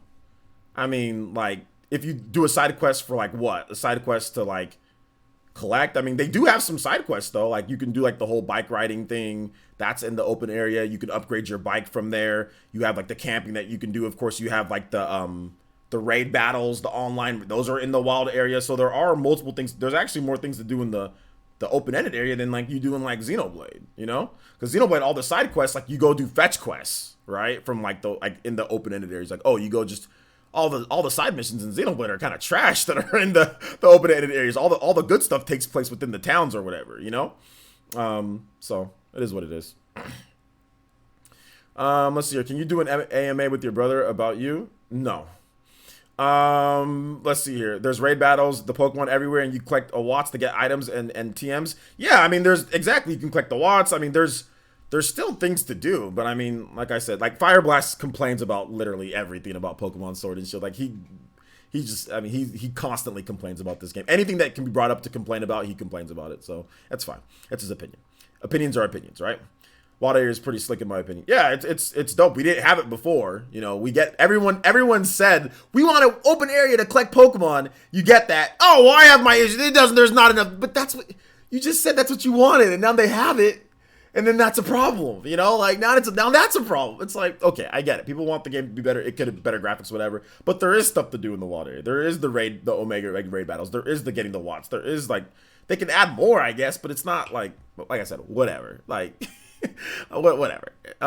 That's fine. It is what it is. Hopefully they add more stuff. Hopefully they add 5 million side quests and 5 million different things that you can do in the Wild Area. So yeah, there you go. I guess PE Live is canceled. PE Live is canceled on Thursday. I don't know if I want to say canceled completely. Actually, yeah, probably Thursday. I won't be streaming. Yeah, I don't think I'll be streaming, but I'll have videos probably on Thursday. I'll have a video, but I'm not going to. I don't think I'm going to be streaming because yeah, that's Thanksgiving. So you guys enjoy your Thanksgiving with your families if you guys are going to do that. So yeah, and all that, I got to babysit on Thanksgiving. So I mean. Yeah, I mean, I might be on Twitter saying Happy Thanksgiving, and I might respond to some people, but yeah, I don't know if I'll be streaming, but I will be. There'll probably be videos. Hey, you.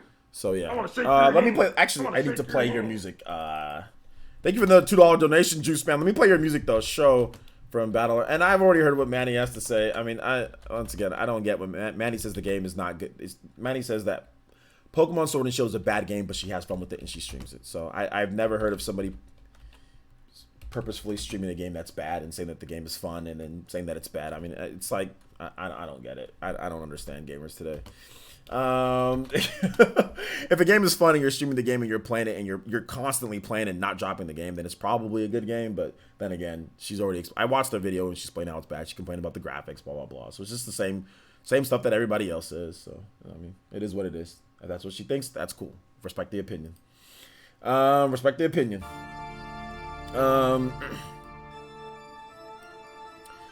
Let's see here. I'm not as bad as we see, and I did have the game. I also do like things about the game. I know you do. It's just that like the Wild Area has a bunch of stuff to do in there. You know what I'm saying? Like it has more stuff to do than like Xenoblade. You know,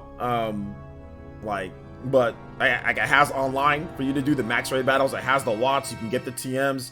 You can do the bike riding. The bike riding stuff isn't that good, but you can do the camping stuff. Like there's stuff to do there. But it's the main thing for you to do is to catch Pokemon. Like that's the main thing to do is for you to catch Pokemon, see the new Pokemon, evolve the Pokemon. Like that's the main thing. And like even that's a problem. Like you even complain about that, you know, even though that's like a big step, you know. But like I said, it is what it is, man. Like that's fine. If that's your opinion, that's your opinion, man. It's all good. I just gave my honest thoughts on what you said. That's it. Let's see here. Matthew Hammond donated $10 with the Joe.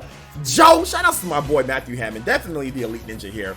And he says, "Get your brother a beer for helping you out with the room." My brother doesn't drink beer. We both don't drink. So yeah, I'll get him. We gotta get him something though. I'll give him. I'm gonna shake his hand. I'm gonna give him a nice handshake. The funny thing is that whenever he comes here, he actually buys me everything. You know what I'm saying? So he's actually extremely nice. Like whenever we go out to eat, he buys me everything. Like he bought pizza, he bought some chicken and stuff like that. So he always pays. But maybe it's because, you know, he's staying over at my house. Maybe it's because I'm the one driving whenever we gotta go drive. So he's very nice and generous towards me. But I mean, it doesn't. At the end of the day, it doesn't matter. You know, who pays for what? It's my brother, so it doesn't matter. You know, we're always there for each other no matter what. When we don't have money or when we do have money, we're always there for each other. So, Rusty King, thank you so much for the Twitch Prime. But yo, you guys give some love, respect, and emotes to Matthew Hammond for the $10 JoJo donation, man. I appreciate that. You're a JoJo boy tonight, man. You really are. Thank you. And you guys give some love, respect, and emotes to Rusty King. I appreciate that. I appreciate it. So yeah. More of a hardcore fan. Yeah, that's the hardcore fan. Hardcore fan. Hardcore. That's the mark of a true hardcore Pokemon fan. That's the mark of a true hardcore Pokemon fan. I don't know. What would you guys, what would you guys want to do outside of that? I guess they can still add some more stuff, but I think for their first attempt, I thought it was pretty good. For the first attempt. But then again, like I said, if you say that, oh, you're not a real fan, you're this, you're that, so, you know, whatever, you know, whatever. All right. Did you get that $2? Okay, yeah, let me get your, actually, yeah, there was another $2 one. Juiceman Von donated another $2, and he says, OJ, this is an important conversation that needs to be had. Did you think my baby, Edelgard, was the evil or driven to right a wrong world? Well, that's a spoiler, if I say it, because there's people that still haven't played the game. So I don't know. I can DM you the answer to that, but that's if I answer that truthfully, that's definitely a Fire Emblem spoiler. That's definitely a fire. Like, for people who haven't played that house yet, and you know, if this game was older, maybe I'd answer that question truthfully. But the fact that there are still people who need to play other houses, I'm not gonna answer that question. Otherwise, that's a spoiler. That's a spoiler, guys. Just don't even no. Don't even answer. I'll DM you my answer, Juiceman Bond. So you will get your answer from me, but it will be through DMs. It will be through DMs because that's a spoiler. If I give you my honest answer.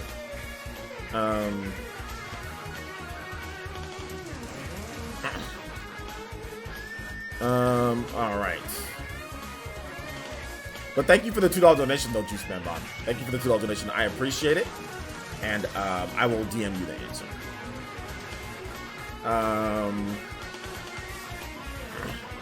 Yeah, I gotta wait a bit more because the game is super long. So some people just are finishing up one house and haven't finished up their second house, or and some people even played Edelgard last, so they're playing Edelgard's house last. So yeah. But let me get your next music though, Juice Man. Let me get that. What is your next music? You didn't give me any next music, so let me play a track that I know that you're gonna like. I know you're a big fan of Tekken. What's that game? What's that game on PS3 that came out early in the PS3's life? Tekken 5. You like Lily's theme? Check out this one. This one's good. Lily's theme is good. You like Lily's theme? This theme is good.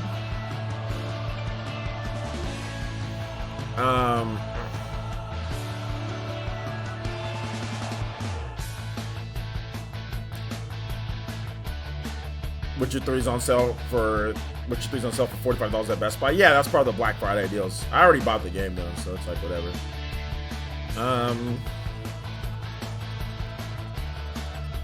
Buster Boy says I did the Golden Deer route, loved it. Definitely my game of the year, one of my all-time favorite games. I really want to do the Blue Lions. Okay. Okay, cool. Blue Lions is cool.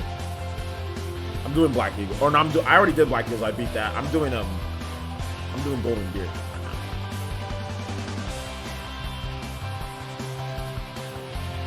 Let's see here. Any other questions though? But shout outs, thank you Juice Man, thank you Matthew Hammond, thank you guys for the support tonight. I appreciate you guys, man. I really do, especially as we get like the second channel up and going. By the way, while I let some second channels filter, make sure you guys follow me on my second channel. If you are not following me on the second channel, we just had a cool Pokemon video. So Fire Blast, all of you Pokemon fans out there, make sure you follow me on my second channel. Over 100 or 100, what was it? We have 1.6 thousand subscribers already. So make sure you guys follow me on my second channel, OJX. Make sure you guys follow me. Subscribe. I'm gonna link it again in the chat. Excuse me. So you guys link it. Watch my latest video on the Pokemon Company. So make sure you guys check it out. If you haven't already subscribed, for those who are new, the new followers that found me on Twitch, yeah, we got 1.6 thousand subscribers. So pretty good, man. Pretty good. Not bad. And our newest video is not doing too bad either. Over 500 views. I appreciate that. And shout out to everybody who's watching the Fire Emblem snubbed video. I only have 1.6 followers, 1.6 thousand subscribers. But that Fire Emblem video on the new channel has 3.3 thousand views. So nearly double the amount of subscribers that I have. In terms of, or like double the amount of subscribers that I have, pretty much, that are actually watching the video. So that video is getting filtered out. So thank you guys for watching that Fire Emblem 3 Houses video. I might do another snub video in terms of that. Maybe like a part 2, how Fire Emblem got snubbed at the Game Awards part 2. That'd be pretty cool. Can we talk about how the Lucario Naruto run in Sword and talk about how Lucario Naruto runs in Sword and Shield? Lucario's always Naruto ran. You know what I'm saying? He's always been, but he's always been a Naruto runner. Like the way that he runs, like even like in the anime and like everything, he's always been like he runs like that. So yeah. Yeah, nothing changed there. Like I remember watching the Lucario movie. I think he did that in there too. So let's see. Dorkman says GameStop seems to not be carrying the smaller niche titles as much anymore. Do you think it's a business decision? I don't know. What titles are you talking about? Let's see here. I don't go to GameStop, so I don't know. Loki G says I didn't hear you if you said, but when should we expect to see the renovation of the recording room? I mean, it's gonna happen at some point, guys. Just at some point, it's gonna happen. Hopefully by the end of the year. We're gonna be rearranging some stuff, man. But it's not anything crazy, man. So I mean, like I've already stated this multiple times. It's not gonna be anything like super crazy. We're just doing a couple different things. That's it, man. That's it. So nothing crazy, but should be pretty soon here. I'm buying some stuff, so just look out for it, man. 7.8 out of 10. Not enough Naruto running. Yeah, exactly. That's the problem. Fate games on the Switch and Trials of Cold Steel 1 and 2. Yeah, I don't know, man. I don't know what the deal is. Maybe because they don't have enough pre-orders or whatever the case is. So it could be a business thing. I'm not really sure, but yeah, you can always go on Amazon or something like that. You know, so I want to shake your hand. So shout outs to Juice Man Vaughn with another $2 donation. Thank you so much, Juice Man. Thank you for the support tonight, man. Multiple donations. And Juice Man Vaughn says, play Suck a Sage from Guilty Gear. Okay, that name's interesting. All right, Suck a Sage from Guilty Gear. Suck a Sage, yes. Yeah, what's going on? All right. Oh man, Guilty Gear. You gotta be careful when saying that. You gotta be careful. Suck a Sage from Guilty Gear. All right, Guilty Gear. Thank you so much, Juice Man Vaughn. You guys give some love, respect, and emotes for the donation. Appreciate that. Play some rockin' Guilty Gear music. I know you're excited for the Guilty Gear Guilty Gear game coming out next year. That's gonna be fun, right, man? Let's see here. Any news on Baron's thoughts on Sword and Shield? Nah, go ask Baron. I don't know what. Go ask Baron. You go follow Baron. Why would I know? You go follow Baron. I don't know. You go ask Baron what he thinks about it. You know?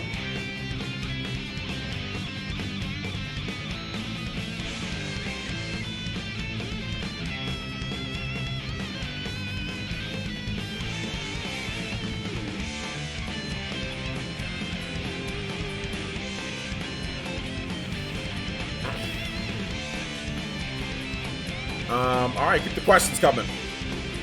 You're probably having a good time since he hasn't said anything. I don't think he's even played it. To be honest. I don't really think he's played it. I do follow him. I just thought you might know something since you talked in private. Nah.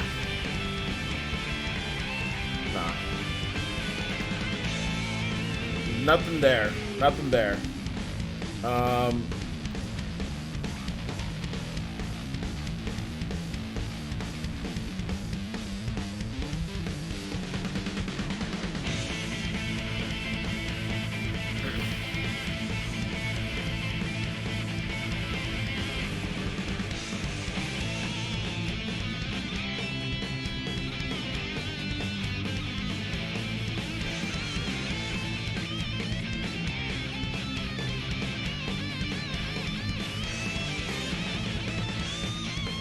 Speaking of Naruto, I finally finished last week. Nice, Keon. Good stuff. Any other questions, guys?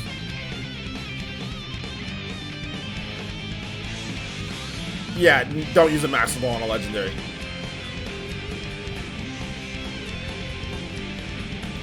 I learned that the hard way.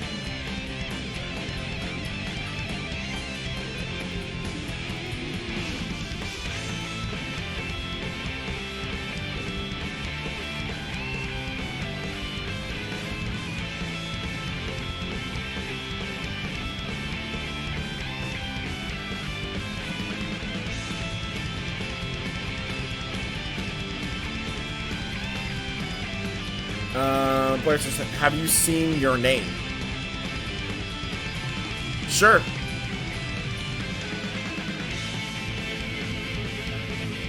Any other questions? Actual real questions, guys? Yeah, don't use a Master Ball. No, there's no need to use a Master Ball on Legendaries. You can catch them without using Master Ball. You can use a Timer Ball. You can use, heck, sometimes you can even get them with the Quick Ball. You can get them with other types. Like, there's no need to use a Master Ball. So, thank you, Juice Man Vaughn. Thank you for the $2 donation. That's the first time. I mean, I've heard that song before, but I just don't remember it. So, shout outs. That's a cool song, though. That's a dope song. Keep the questions coming, though, guys. We can definitely stream for like another good 30, 45 minutes or so. Definitely get things going. Like I said, sorry for like, you know, not having as many games this week. I totally forgot about the whole Thanksgiving thing and all of that, and family over and all that good stuff. But yeah, I'll definitely get more questions for you. We're still gonna have good, you know, 2+ hour streams. Today, tomorrow, Wednesday, probably skip Thursday, Friday, maybe not. I'm not 100%, but probably Friday too. And then Saturday, Sunday, yeah, we'll be good. We'll be good on all that. So I'm not 100% sure about Friday, but we'll have videos every single day of the week. We're gonna have multiple videos.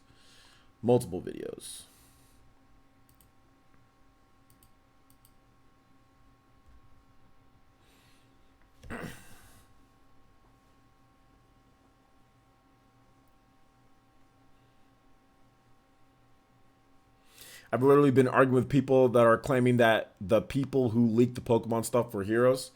Listen, let me tell you guys something right now. You guys don't go into the online battle arena Toshiden. You know what I'm saying with people online. The problem with people online is that no matter what you say, you're always going to be wrong no matter what. Even if somebody is like, I mean, people will just say really dumb things. You know, let them say it, and then some of them are playing around, some of them are not. I mean, like, look at today.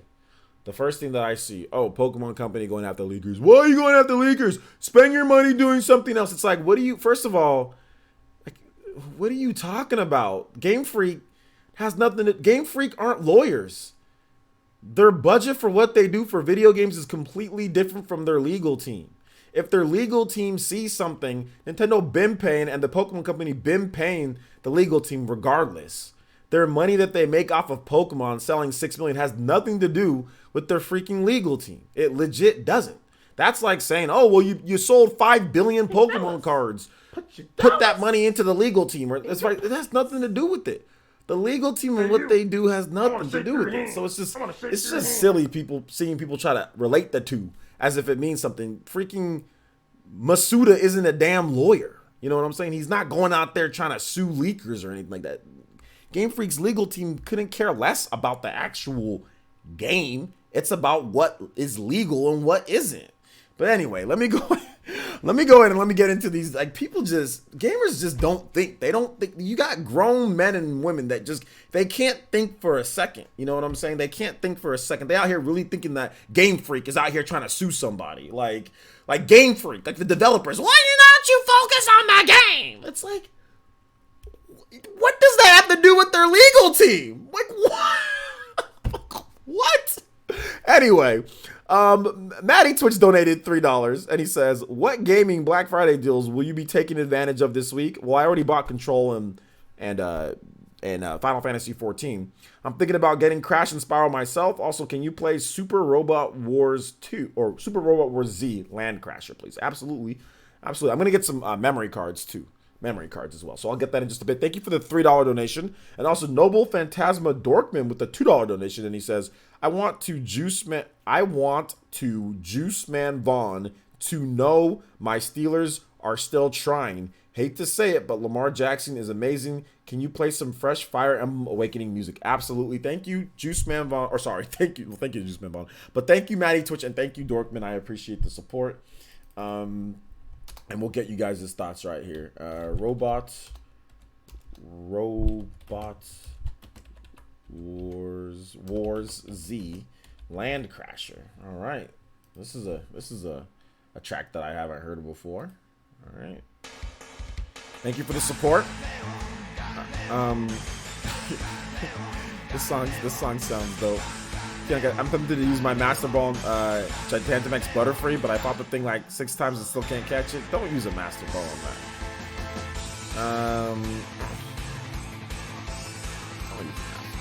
Oh, and about Pokemon, I recently saw a deleted tweet from I think a friend shared it. Shows how long it takes to complete Pokemon Sword and Shield compared to others, and the tweet called out for how lack of content Pokemon Sword and Shield is. I don't. Okay, great. The game's 1 hour long. It was 1 hour long. It's 2 hours. There's no content. There's nothing in there. Ranavir with the 4 months says, good morning from the Viking Nation. How you doing? I'm doing good. It is 6 a.m. You are up early in the Viking Nation. Thank you so much for coming out to the stream this morning, man. You wake up early in the Viking Nation over there? Shout outs, Ranavir. Appreciate it. And thank you for the Twitch Prime. You guys give some more respect and emotes to Elite Ninja Ranavir, my boy Jarmo. Hitting us with that Viking, that Viking Nation love. Only in the video game community, people believe that developers shouldn't be upset when someone leaked their hard work. Yeah, I know. Someone stole their game. Okay, stole their game. First of all, obtained an illegal copy of the game, so stole it, leaked their game online, and then say, "Oh, well, it shouldn't matter." I mean, I've seen some of the dumbest excuses that I've ever seen in my life. And not only have I seen some of the dumbest excuses, I've seen people literally make stuff up on the fly and make stuff up in order to try to support their argument. It's like, bro, oh, well, other characters for like Smash get leaked or this gets leaked. I'm like, bro, Nintendo found leakers before in the past with Smash Brothers. They found the person who leaked Smash Brothers for Wii U characters, and that person got in trouble legally. Nintendo made one guy in Australia that he leaked New Super Mario Bros. And I'll get the donation in just a bit. He leaked New Super Mario Bros. Wii, and they found him. They tracked him down. They found him. They sued him, and he owes Nintendo 1.3 million. Even though New Super Mario Bros. Sold 15 million plus copies on the Wii, right? They still tracked him down, found him, and sued him. You know what I'm saying? Nintendo's legal issues with other companies where they had to pay somebody for the 3DS or whatever the case is, that doesn't have any effect on game development. Nintendo's legal stuff is not like, oh, well, they're doing legal stuff, so they're not going to be focused on the next Zelda. The developers don't have any say on the legal stuff. That's Nintendo's legal team to take care of. So to see people try to sit there and equate Game Freak, you know, and how that's going to divert resources or time away from the Pokemon games is just another crazy Pokemon fan base. It's not even funny. That's not even funny as a joke. You know what I'm saying? Because nobody else gets that joke made about them. You know what I'm saying? The Pokemon company is the only person that would get that type of joke made because the fans are crazy. And a lot of the fans don't think before they say. They just say whatever they want online, which is fine. You say whatever you want, you know, but that's just how it is. But anyway, Juice Man Bond donated $2 and says, "Play Still in the Dark from Guilty Gear." And yeah, Strive looks amazing. It's it seems to play a bit different too. Yeah, man, absolutely. And then people get mad at me when I simply just sit here and tell people facts. Oh, you're defending, you're damage controlling for Game Freak, blah blah. It's like no. It's facts. Like if I say that their legal team has nothing to do with Game Freak, the developers, that's facts. That's facts. That's 100% facts because Masuda's not a lawyer. He's not a lawyer. He doesn't know legal things like that. They can be mad over their game leaking, but legally, Masuda's not doing anything. That's the legal team that takes care of that. That's the lawyers that take care of that. You know what I'm saying? That's not the freaking game developers. They're not lawyers. You know? All right. So the next one here. Thank you for the $2 though, man. I appreciate it. And Still in the Dark.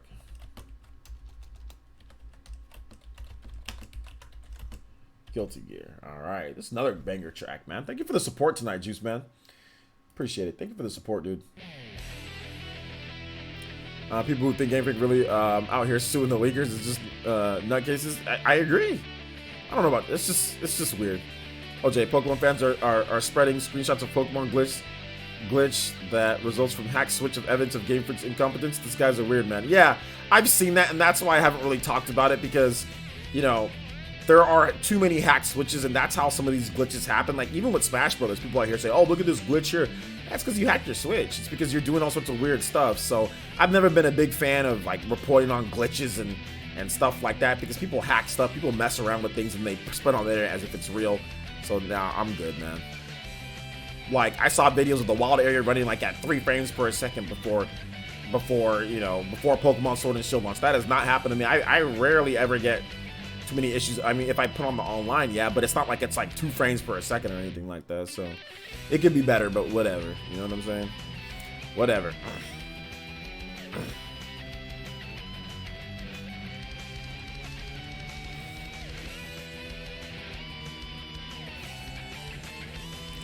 I guess Ocarina of Time lazy because the crooked cartridge glitch too. Ocarina of Time has all sorts of glitches and weird stuff happen. Well, that's people outright like abusing the game, right? So,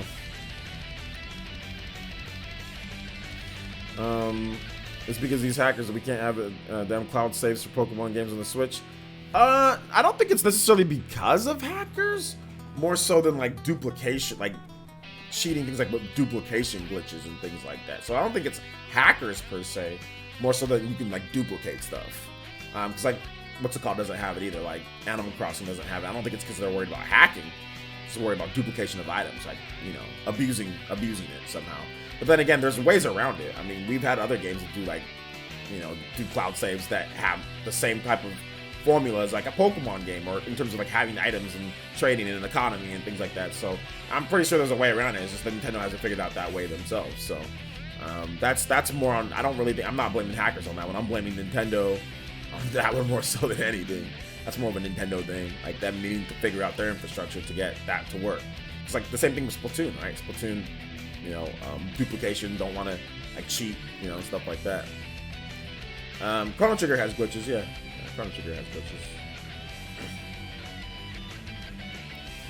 glitches. Let's see here. Valve arrested a guy who that leaked Half-Life 2.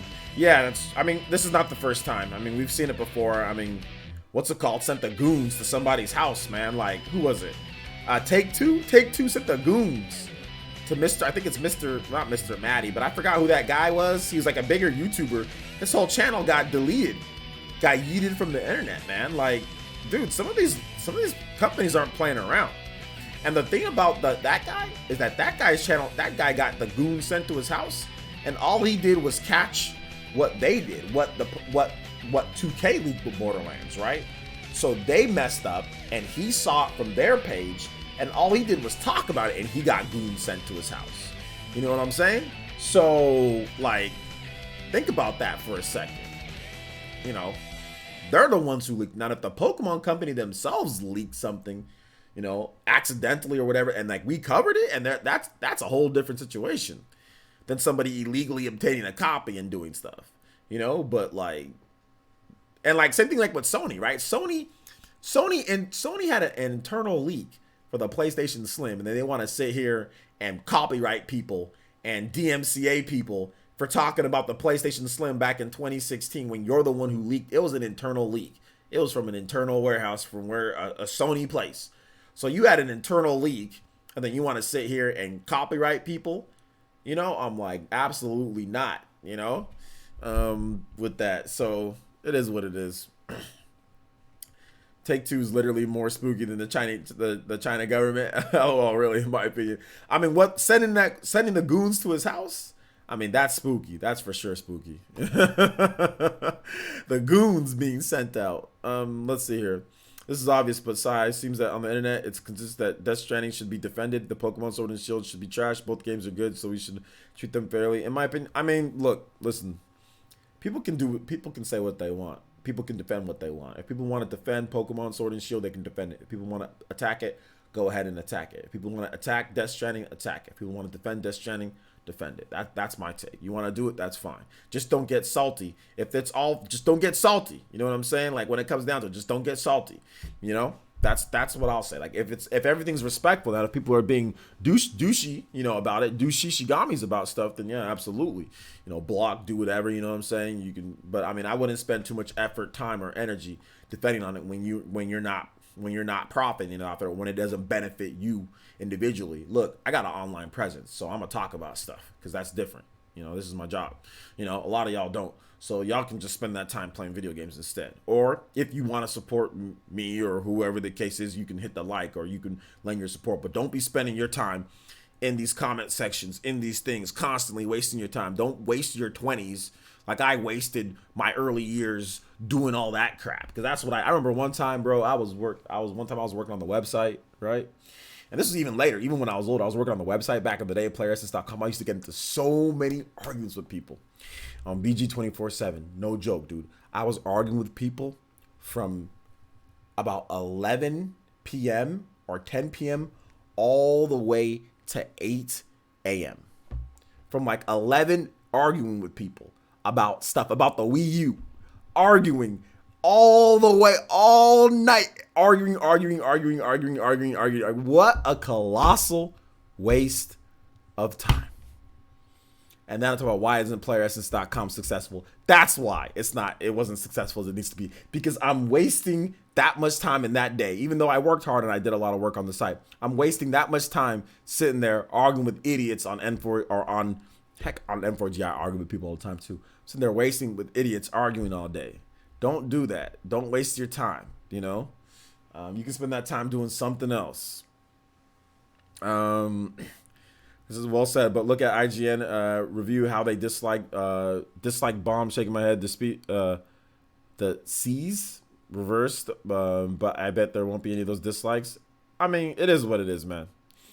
It is what it is. The days of the Wii U were brutal in the community, to the point Nintendo fans had civil wars. Oh yeah, there was a huge civil wars, man. Those were huge civil wars. Those were big, man. Big civil wars. They were fun though. They were fun. Actually, no, they sucked. Like the Wii U, dude. I remember one time, man. Like, I had like a, what did I have? I had like I was so worried about the Wii U sales in Japan. Because of all the arguments that people would be having, like on VG 24/7. I was so worried when Super Mario 3D World came out that the Wii U sales weren't going to be good. Like, I woke up in like a panic. Like, oh, I wonder what the sales are going to be. Like, oh, what if it doesn't sell good? I'm going to have to deal with this crap. Not because I was worried necessarily about the sales of the system, but because I'd have to deal with all the freaking idiots on the site, wherever I went, people tagging me, whatever the case was, complaining about Wii U sales like I always got. So it was more based on that. So I remember this distinctly. Back when the Super Mario 3D World came out in Japan, the Wii U sold like 22,000 units. And I was like, oh, and think about that, guys, for a second. The Wii U, hold on, let me look up exactly what it was. It was something crappy, but back then it was actually good for Nintendo. Like, it was something really trash, but back then it was actually somewhat good. Hold up, let me see. Hold up, not Wii U. No. Super Mario 3D. Right? Thank you so much, man. I appreciate the follow. Media create Super Mario 3D World. Okay, hold up. Let me see here. Let me look at reset air. No, Super Mario 3D World. Super Mario 3D World. Let me see. I said when I was younger. I said other people like in their 20s and stuff like that. Not me. But if you want to talk about my 20s, that was like Game Revolution. That was like the old school IGN 64. That was back in the day. Before that. Before all that. Let's see here. Hold up. Okay, yeah, let's see here. So, like, yeah, VG charts. Yeah, like the Nintendo, the Wii U sold 21,000 units for the day that Super Mario 3D World came out. And you know what everybody tried to do in Japan? They tried to troll Nintendo. They said Lightning Returns, Final Fantasy Best Super Mario 3D World, 177,000 units. So even when Super Mario 3D World came out and it sold, you know, the PS3 obviously had a way bigger install base than the Wii U. So, and Final Fantasy's huge in Japan, bigger than Mario in terms of 3D Mario games. Final Fantasy's bigger, you know, at that time at least. And it sold 21,000 units, and then people were trolling it because the PS Vita actually sold more units than the Wii U with Super Mario 3D World, and that was the big game. That's what we had to deal with back in the day. That's what I had to deal with back in the day. The Wii U in the peak of the holiday, or not the peak, but in the holiday season, because actually later that year the Wii U sold like hundreds of thousands of units in December in Japan. Or was that the following year? I think it was the following year. Maybe it was the fall, like 2014, like when Smash came out and all that. But whatever. But yeah, 21,000 units. Think about that for a second. Like Switch, like averages like even like on the bat, like early in the year, like when there was like nothing, it was like averaging like 50 or 30. It's always above 21,000. And this is what Super Mario 3D World. You know what I'm saying? So I had to deal with all the idiots. But they wiped their comment section, because there used to be way more comments on this, but they wiped it because it was full of trash. It was full of garbage. So they just wiped their comment section. Hold up. Yeah, they wiped it because I think this might have been the what's it called? The where I argued with somebody. I think this is where it was. I argued with somebody all day. So yeah, that was it. Sounds like it used to be Cranky Gaming Forum Boomer. Maybe. Let's see here. I remember the article, Super Mario 3D World ended up outselling Lightning Returns. It did. Yeah, it did. But yeah.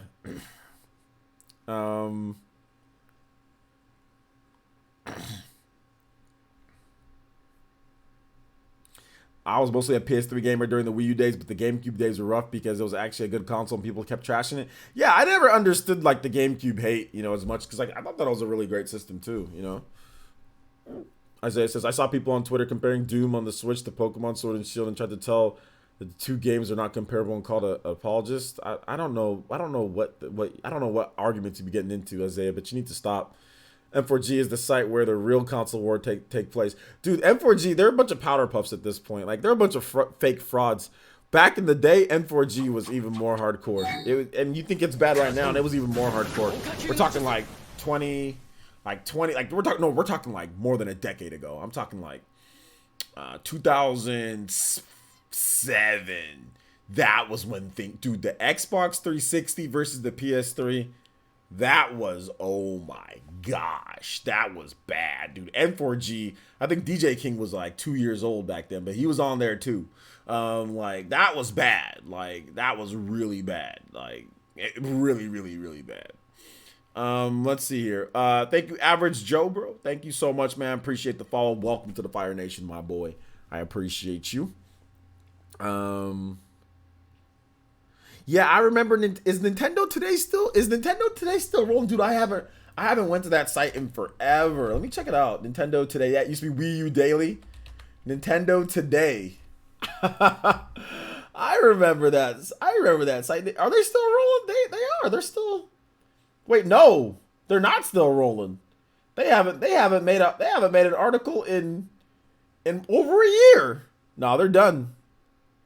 Dude, they're done. I found that site in the start of 2013. I was born in 1994. Yeah, sure you were, DJ King. Sure you were. 15-second horror film challenge. Thank you so much for the subscription to the Elite Ninja Village. Appreciate that. Welcome. Yeah, Nintendo Today is done, dude. They haven't updated an article in more than a year. August 23rd, 2018. That was the last article. That was the last article they did. The last like real Switch article was MPD.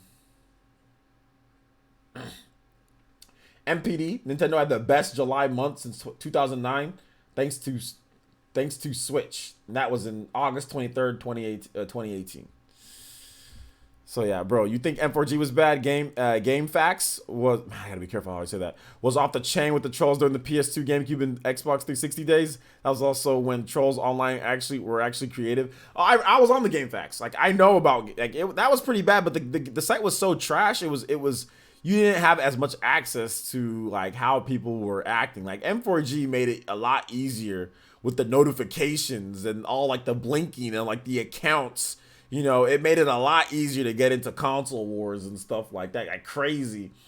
You know, yeah, but Nintendo today is done, dude.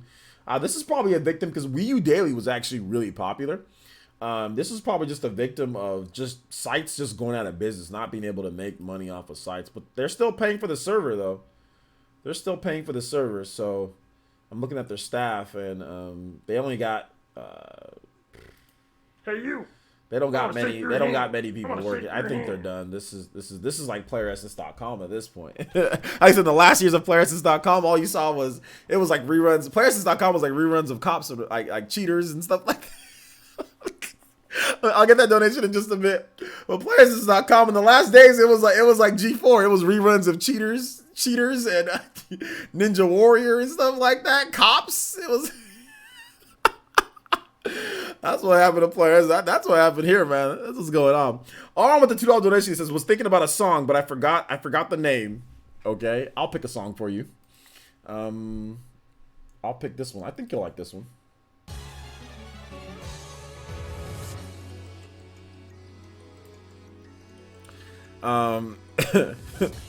And for you have the bubble system where people can force you to have less comments. That's true, they did. But then you can, if you were really good at commenting and people liked you and one-upped you, you'd get more bubbles. You'd get a lot of bubbles, you know. You'd get a lot of bubbles. So that's true. That's true. Ninja Warrior was fire on G4 though. That's not video games though. I don't know why Ninja Warrior is on G4. It's not video games. When OG is just gonna air reruns of that 70s show. No, I'm gonna air reruns of the Cosby Show or something like that, bro. Something corny, something super corny and old, like one of them old black 80s sitcoms or something like that, bro. It's gonna be like Malcolm and Eddie. That's 90s, but it's gonna be like Malcolm and Eddie. It's gonna be in living color. It's gonna be something like that. It's gonna be In the House with LL Cool J. It's gonna be something like that. It's not even gonna be like the really really good ones like Family Matters. Or like what else was there? Or one of the other ones. It's gonna be like My Brother and Me. Well, like, yeah, it's not gonna be like Martin or anything like that. It's gonna be the really bad ones. It's gonna be My Brother. I'm gonna air reruns of My Brother and Me. That's what I'm gonna air reruns. Alfie and Dee Dee.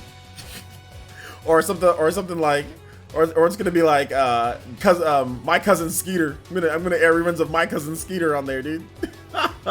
Different world, yeah. Oh my gosh, dude. Oh man, it's gonna be the second-rate black sitcoms. Let's see, I kind of miss those Wii U days. Maybe I head to the other timeline, dude. The other timeline is nuts. DJ King, don't go there. Don't go there, DJ King. Don't go there. Don't do it, dude. That timeline's horrible, DJ. That timeline's horrible, man. My Brother and Me was really corny, though. It was really corny, TKR vids. It was super corny. My brother hated that show. Whenever I watched it, I'd be like, hey, I'm watching My Brother and Me. You gotta wanna come watch? He'd be like, nope, I ain't trying to watch this. My Brother and Me was super corny. It was just bad. It was actually just flat out bad acting. Like, there was Nickelodeon shows with good acting, but it was just, My Brother and Me was just flat out bad acting. Just, that's why none of the actors from that show went on to do anything significant. It was just bad acting.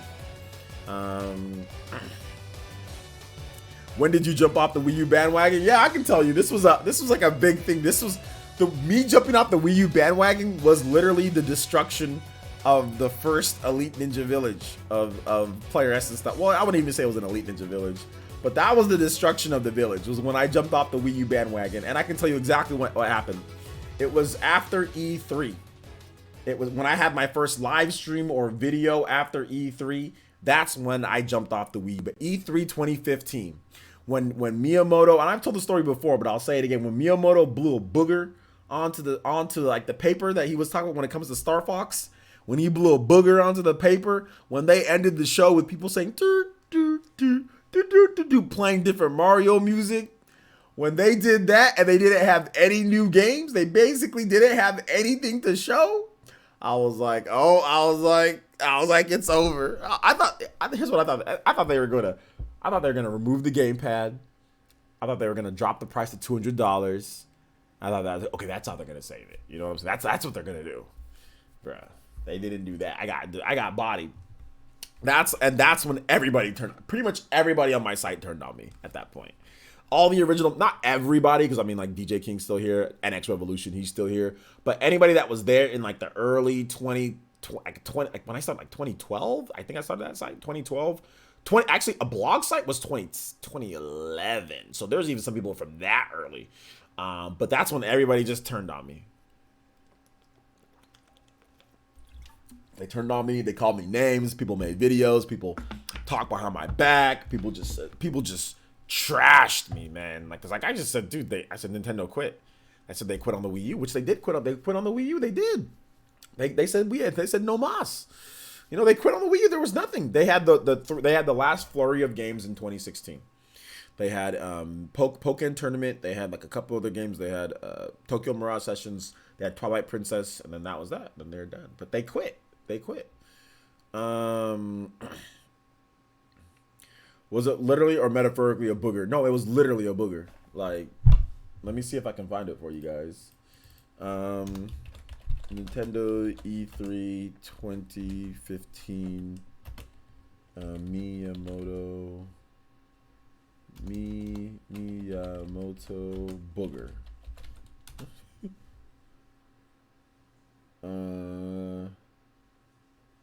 Let me see here. Dual range mode. Check this out.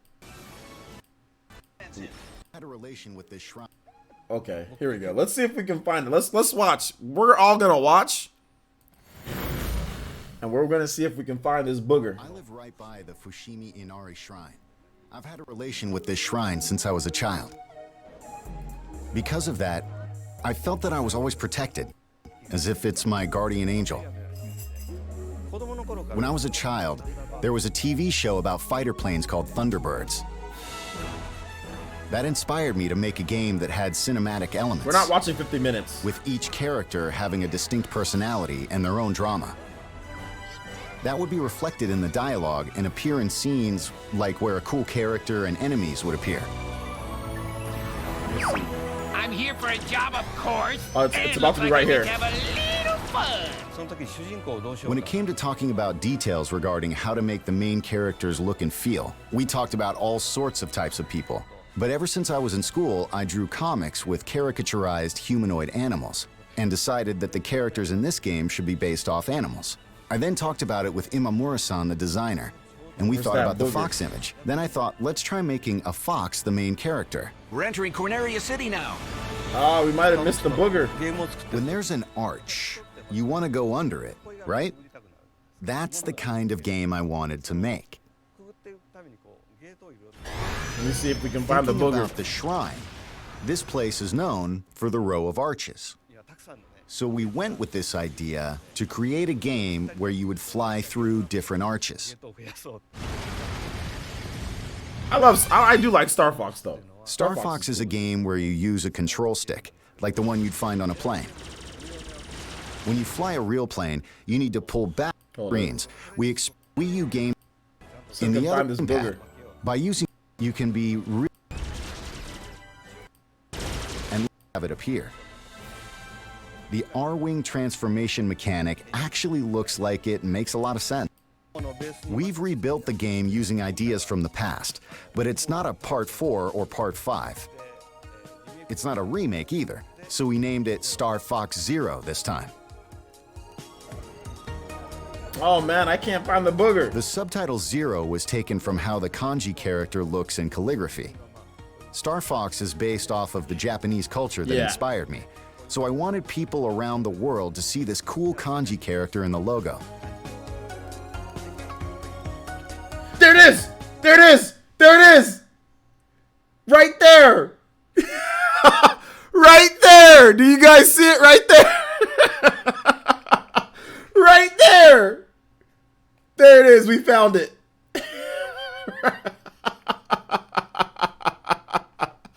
Right there. I don't know. I mean, that could not be a booger, but it could be a booger. I'm not exactly sure what that is, but something flies out. It could just be something from the atmosphere. You know? It could just be something, but I'm not sure what that is. Let's see. Let's watch it one more time. Just kind of fly onto the stage. What is that? When I saw it, What is that? It just kind of bounced. Maybe it's just something else. I don't know what it is. But maybe it's something. There you go. But that's it.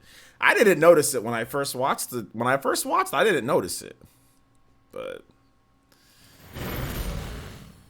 it did fall straight down and bounce over. It could be. It could be. Who knows what that actually is, you know? But yeah, there you go. There you go. That was the highlight of the show for many people. No, I'm joking. Oh my gosh, crazy. Good stuff. Good stuff. But yeah, that was the highlight. Oh, let me show you guys the last part here. The last part here was, oh my gosh, this was just disgraceful. Let me show y'all the last part of E3 2015. To close, as anyone transforms, be it a person or a company, it's good to reflect on where you've been to help guide where you go next. Over the past 30 years, more than 1 billion people around the world have played a Nintendo game. And most of them have played as gaming's biggest star, Mario. From the music, to the costumes, to the characters, Super Mario isn't just Nintendo's mascot. There's a little piece of him, and certainly memories of his adventures, inside all of us. Big Mario game coming, right? Big new Mario game gonna be announced, right? 2015? Been a while since Super Mario 3D World? Okay, new 2D Mario game coming, okay. Something, okay, great. Something cool coming, new 2D Mario? Something dope? Oh man, okay, cool, great. Nice, all right, new Super Mario Bros. Mario time. Okay, cool. Okay, what's this? Yeah, 30th. Oh. What? What's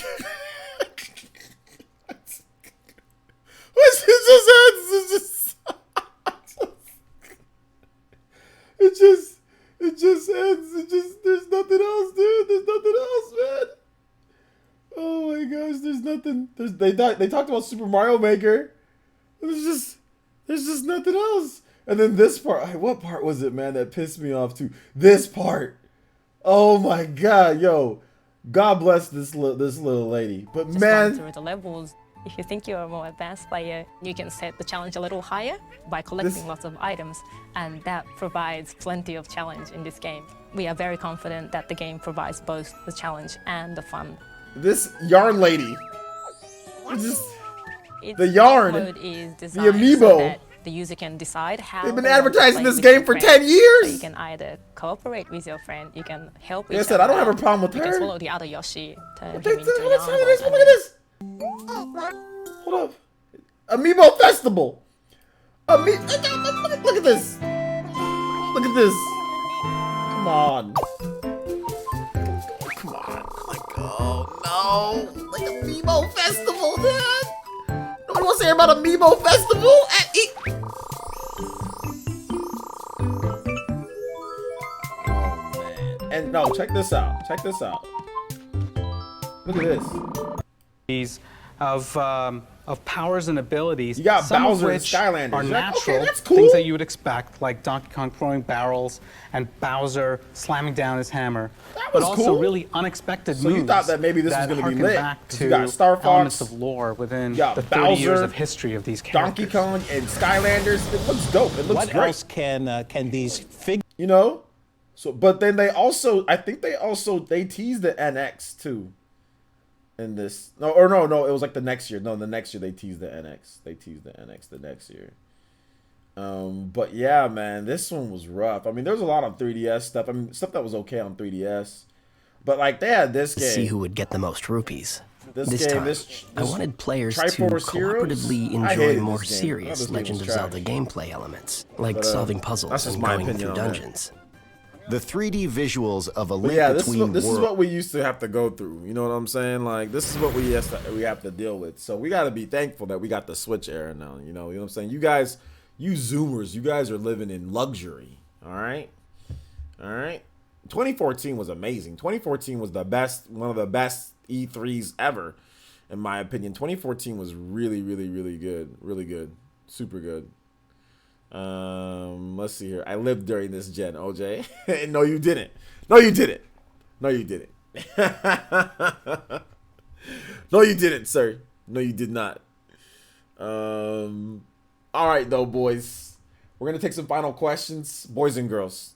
Tiki Aravids. Charity, if she's still here. Shout outs. Everybody else. Boys and girls. We're going to take some questions, then we're going to wrap this one up, okay? Boys and girls, we're going to wrap it up. I've got some stuff that I got to do. I got some videos that I got to make for you guys. We're probably going to have a Game Awards video tomorrow on the main channel, because I actually haven't talked about the Game Awards on the main channel yet. So we're going to do that. Shout out to 3852. Thank you so much for that, man. Appreciate it. Welcome to the Fire Nation, my boy. The 3DS really did a good job of holding down Nintendo, though, with its 240p screen. Yeah, it did. It did. The 3DS did a good job. A lot of people really bought the 3DS, and it really helped out. It really did help out in that time period. It really did. So absolutely. Absolutely.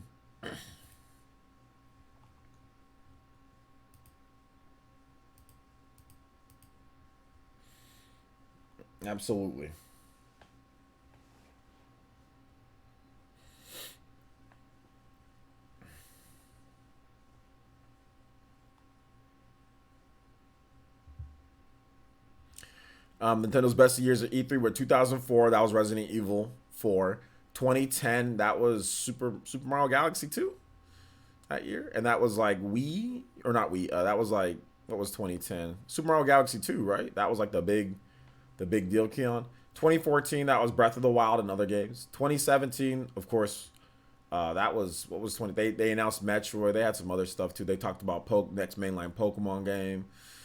They had some stuff there. 2017, I think.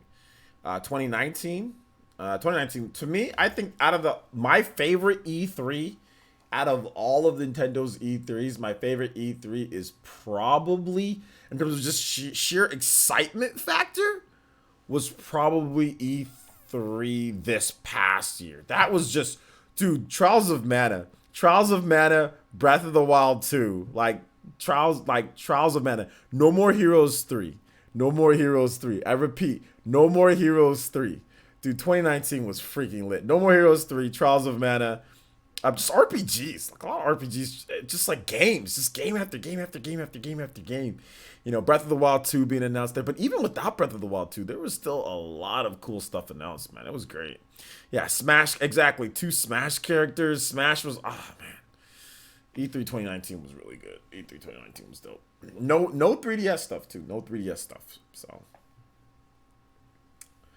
yeah, for just the sheer excitement. I mean, like as I said, I've been legit waiting 20 plus years to play Seiken Densetsu 3 in English normal. I've been waiting 20 years. I've been waiting more than 20 years. Yeah, no, more than 20 years. To play Seiken, because that game came out like in 95 or something, or like 96 or something. It was like something like that. I've been waiting forever to play this game, right? And it's finally coming, but they gave us a freaking remake. They gave us a full remake. This is not like Final Fantasy VII, which has been re-released multiple times. And now I'm like, yeah, we're getting way better graphics, but it's like, whatever. This is like, yo, this game's never been released here in the US, like officially. And not only are we getting the actual release for the game, but then we're also getting a full remake. That to me is just crazy. Like I'd pay $100 plus not for Final Fantasy VII remake. No, I'd pay, in terms of just like a standard edition, I'd pay $100 plus just for Seiken Densetsu 3, just because that's how hyped I am. Because like it's just crazy, man. E3 2017 was better in my opinion. I don't know. E3 2017 was really good. It was good for Nintendo, but I don't know. I just think E3 2019 was just more lit. I don't know. I just think it was more lit for some reason. 2017 was good. Don't get me wrong.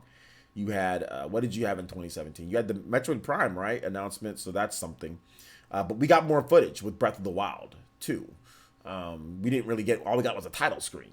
What else did we get in 2017? We got, they probably talked about some more cool stuff. But, you know, I don't know. I don't know. To me, E3 2019, that was just super lit.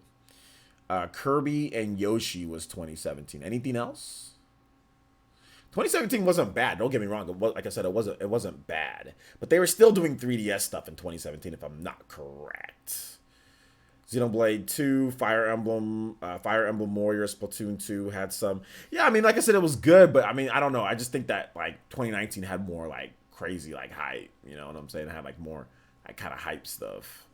Kind of hype more than 2017. Like I said, 2017 still had 3DS stuff in there, from what I understand. So they were still doing, so they had to share the stage a little bit. Yeah, it was predominantly Switch, but yeah, no more. Yeah, exactly. The No More Heroes announcement was pretty cool for 2019. You know, pretty cool. Let me look it up. Now that you guys got me thinking about it. Let me look up everything that was. Okay, hold on. Let's look at E3 2019. E3 2019 announcements. E3 2019 announcements. Oh, hold up. E3 Nintendo E3. Nintendo E3. All right, so let me take a look. So at Nintendo's E3 in 2019, they announced, gosh, why the hell would I go to Forbes for this crap? Let me just go to something else.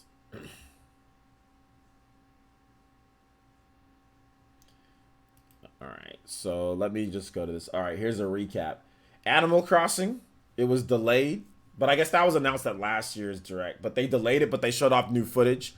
So no footage of Animal Crossing, Breath of the Wild sequel, Banjo-Kazooie, and Hero for Ultimate, Luigi's Mansion 3, like that was a new trailer that they showed off, Pokemon Sword and Shield with some gameplay, a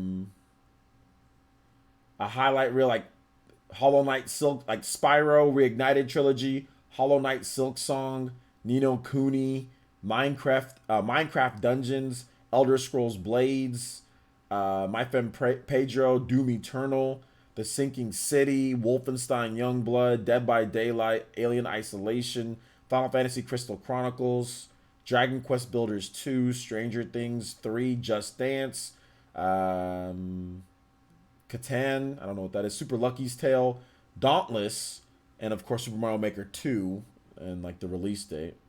The more announcements: Legend of Zelda Link's Awakening remake, gameplay, more game. Dark Crystal, Age of Resistance Tactics, that was announced there. Contra Rogue Course, that game was trash, but whatever.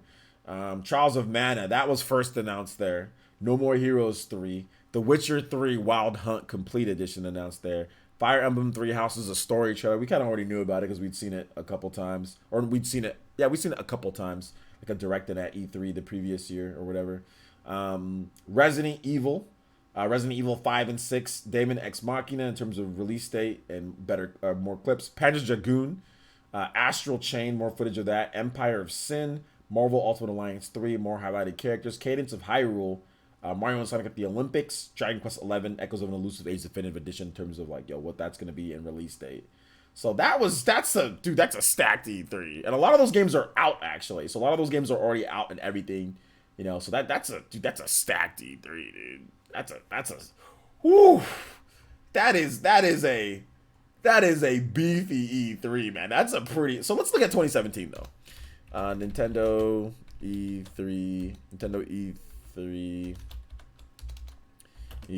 2017. That's a stacked E3, man. Let me see this. Let me see here. All right, so I'm gonna trust Kotaku. I'm gonna try to. Okay, so everything announced. Xenoblade Chronicles 2, so more information about that. Kirby, for Nintendo Switch, which that became Star Allies. So, They announced that they're making a Pokemon RPG for Switch. So Game Freak announced that. Metroid Prime 4, the title. Yoshi, more about Yoshi's, which was the Crafted World, which ended up being Crafted World. Breath of the Wild DLC, which is good, June 30th. Amiibo. Rocket League is coming to the Switch. Super Mario Odyssey. They showed off another cool game trailer for that, which looked good. Metroid Samus Returns for the 3DS. And other things were Splatoon 2, Pokken, new ARMS tournaments that they're doing. A story trailer for Fire Emblem Warriors. So yeah, that was it. that was pretty much their E3. Good, because there's a lot of cool stuff, right? Like a lot of cool trailers and everything and good games, but nah, dude, E3 2019 was better. 2019 smoked it. In terms of just sheer number of games and like bigger announcements and like Western game announcements too, like just games in general, like with Spyro, I mean with Witcher, I mean you just had like E3 2019 kind of kills 2017. Yeah, so yeah, I don't think it's close. Let's see. The main highlight for 2017 was the Fall Direct. Absolutely, exactly. The Fall Direct was better than the E3. So the September 2017 Direct was actually better than E3 2017 for Nintendo, because that's where they announced like Doom, and that's where they announced did they formally announce Skyrim? I'm not 100% sure, but they announced like all of those like third party, I think Resident Evil Revelations. There was a bunch of like third party games that were announced like at that 2017 Direct. Skyrim. Okay, yeah, Skyrim was announced in January. You're right about that. But I think they gave us like a release date, and they gave us more footage and stuff like that at the Direct. I know they showed it off at another Direct. Yeah, Wolfenstein. There we go. Wolfenstein 2 was Wolfenstein 2. So I mean, I think that the 2017 Direct, the big Fall Direct, was actually better than the E3. I mean, I think I said that I think I said that too. Like, yo, the Direct that we had was better than E3. You know, because people were complaining about the E3, and I was like, oh, the E3 was cool. I mean, we got Xenoblade, we got, it was dope. But that Direct that year was really good. That Direct that year was really good. LA Noir, yeah. LA Noir, yeah. The main highlight for 20, okay, yeah, absolutely. So that was kind of what went down there, you know. But yeah, E3 2019 was better. I think we can all sit back now that we actually compared the big announcements and everything. Oh, yeah, E3 2019 smoked 2017. I don't know what VC was thinking. I don't know what VC was thinking, man.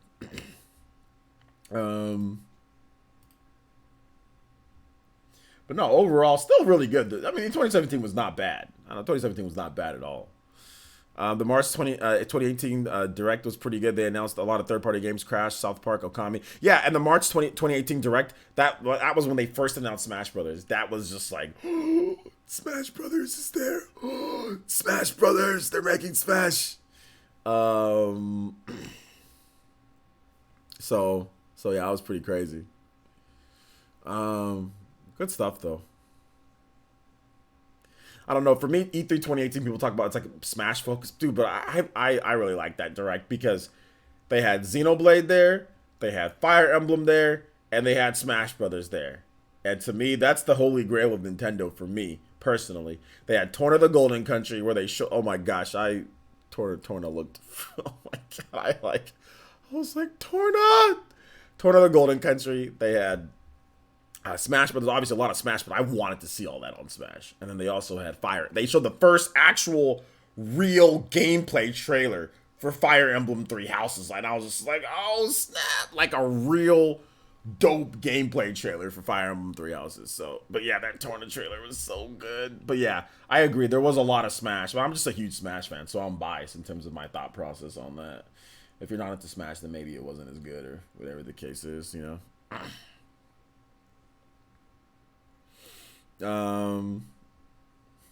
So yeah.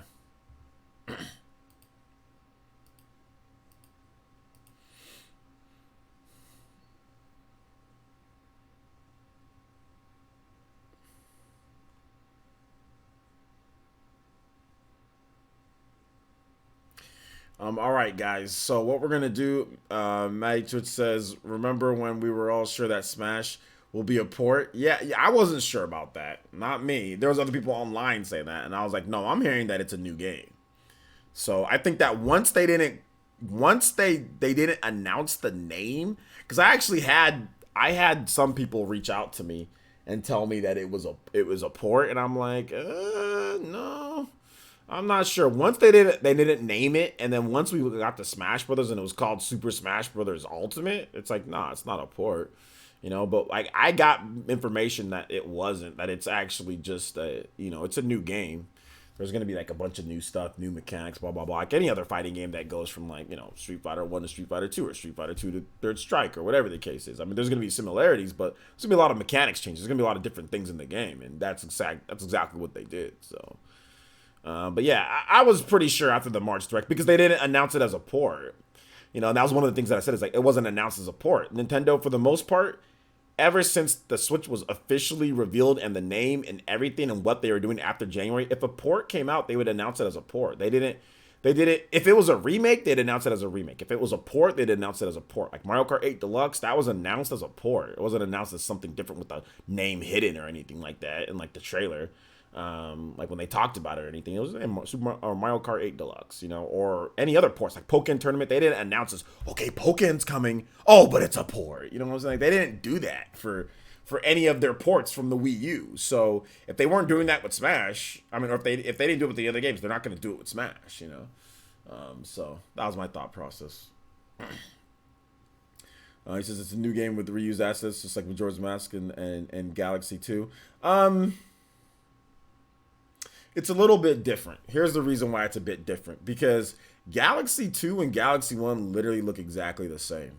Smash reuses assets, but like they actually rebuild some of them and actually retexture some of them, and they upgraded some of them and added art to them. So it's a little bit more. Galaxy 2 is literally an expansion pack, just like one big old huge expansion pack for Galaxy 1. It is a new game, but it's a bit different. Because like, Galaxy 2 literally looks pretty much almost exactly the same. Maybe it looks a little bit better.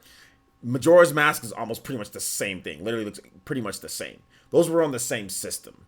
You know what I'm saying? Whereas Super Smash Brothers for Wii U compared to Super Smash Brothers for Switch, that's not the same thing. Because those were on the same system, pretty much the same graphics. Whereas Smash for Wii U, Smash for Ultimate, not different systems. Better graphics. You know what I'm saying? Like, better textures, better stuff. They upped them. It's not the exact same thing. I actually did a video on my channel about the graphics boost in the game. So it's not quite the same. Not quite the same, but I see what you're saying. They did reuse it, but like lots of games like reuse and like assets. Like they reused like the models for sure. Definitely reused some of the models, but then they retextured them. They put like, they added obviously like new layers. Like Sheik's outfit is actually different. Like her outfit's not the same. So it's not the exact same model. Otherwise then she'd look exactly the same. But no, like characters actually have like different textures, and they actually have like, they look different in terms of some of them what they're wearing, even like with Ike too, like in terms of what they did with him. So yeah. Smash 4 looks so bad compared to Ultimate. I mean, generally art-wise, they're the same. So I mean, I don't know. I think Smash 4 still looks good, but yeah, Ultimate looks better, good amount better. But you can tell a little bit more on some designs than other designs, right? Like some characters are more detailed in their design, so it's easier to tell. And then other characters like Pikachu or like Kirby, it's kind of harder to tell because like the designs are so simple, So yeah. Smash, I mean, different physics. I mean, there's so many different mechanics with the game, like air dodging mechanics, just all sorts of stuff that you would see from an upgrade, like a game that was like the sequel, like you go from Street Fighter 2 to Third Strike, right? Third Strike has the parry. Third Strike has so much other stuff that Street Fighter 2 doesn't have. It's the same thing. It's the same thing with Smash Ultimate, right? Smash Ultimate completely changed how even their own parries or perfect shielding work, right? They changed that. It used to be like when you first get hit, you block, you get a perfect shield. Now it's like when the hit is like released at the last moment, you block, or you let go of the block and it's a parry. They changed air dodging. You used to be able to spam air dodges. Now there's actually tons of frames of lag after an air dodge. I mean, they changed tons of mechanics. They changed all sorts of stuff. Obviously, gameplay modes. There's all sorts of stuff. So to me, it never crossed my mind. But I see what you're saying initially, like Keon, with the whole like. But those are a little bit different. You know, those are a little bit in terms of like what they did with those games are a little bit different than what Smash did. But yeah, some of the same premise. Well, yeah, I mean, in terms of like the looks, in terms of like the speed of the game, yeah, obviously, like yeah, Smash 4 is slower, that's for sure. WWE Thomas, thank you for the follow, man, appreciate it. But guys, that's 3 hours. We're gonna go ahead and wrap it up here. Sorry that I couldn't get any games going tonight. Like I said, it's like I got company here. My bro's here, so we're gonna hang out a bit, and then we're probably gonna go to sleep so I can wake up in the morning and make videos for you guys. So we're gonna make some videos tomorrow morning. I'll try to see if I can start up a little bit earlier because I was actually at my mom's house. I spent the night at my mom's house. Me and my bro did. So like I got a late start to the day and I had other stuff that I had to do. So I'm gonna try to get things done earlier so we can start a little bit earlier so that we can get some games and stuff like that. All right. So but I'm not 100% sure just because like I said, holiday week, bro's here. So we're gonna be doing some other stuff as well. But like I said, there's still gonna be videos. There's still gonna be OJX video. There's still gonna be PlayerEssence video. Guys, make sure you subscribe to the new channel if you have not subscribed. OJX channel. Make sure you guys do so, and make sure you watch my latest video before you guys all go to sleep. Watch my latest video on Pokemon, the Pokemon Company. Watch my latest video. It's stupid funny. It's stupid funny. So watch that video. It's linked for you guys. Thank you guys so much. Yeah, shout outs to Keon. Yeah, Keon, guys. The Thirst Like animations still look good. They do look really good, even to this day. But thank you guys so much for watching. I do appreciate all of you guys. We'll be back tomorrow for more streaming, more coolness, more videos, and all of that. And like I said, make sure you subscribe to the OJX channel. But all right, guys, thank you so much for watching. I do appreciate it. And we will see you guys for the next one. Peace. Watch my videos, all of them. And subscribe to the new OJX channel. Oh, yo, thank you so much. Appreciate that. Thanks for the follow. Bye, guys.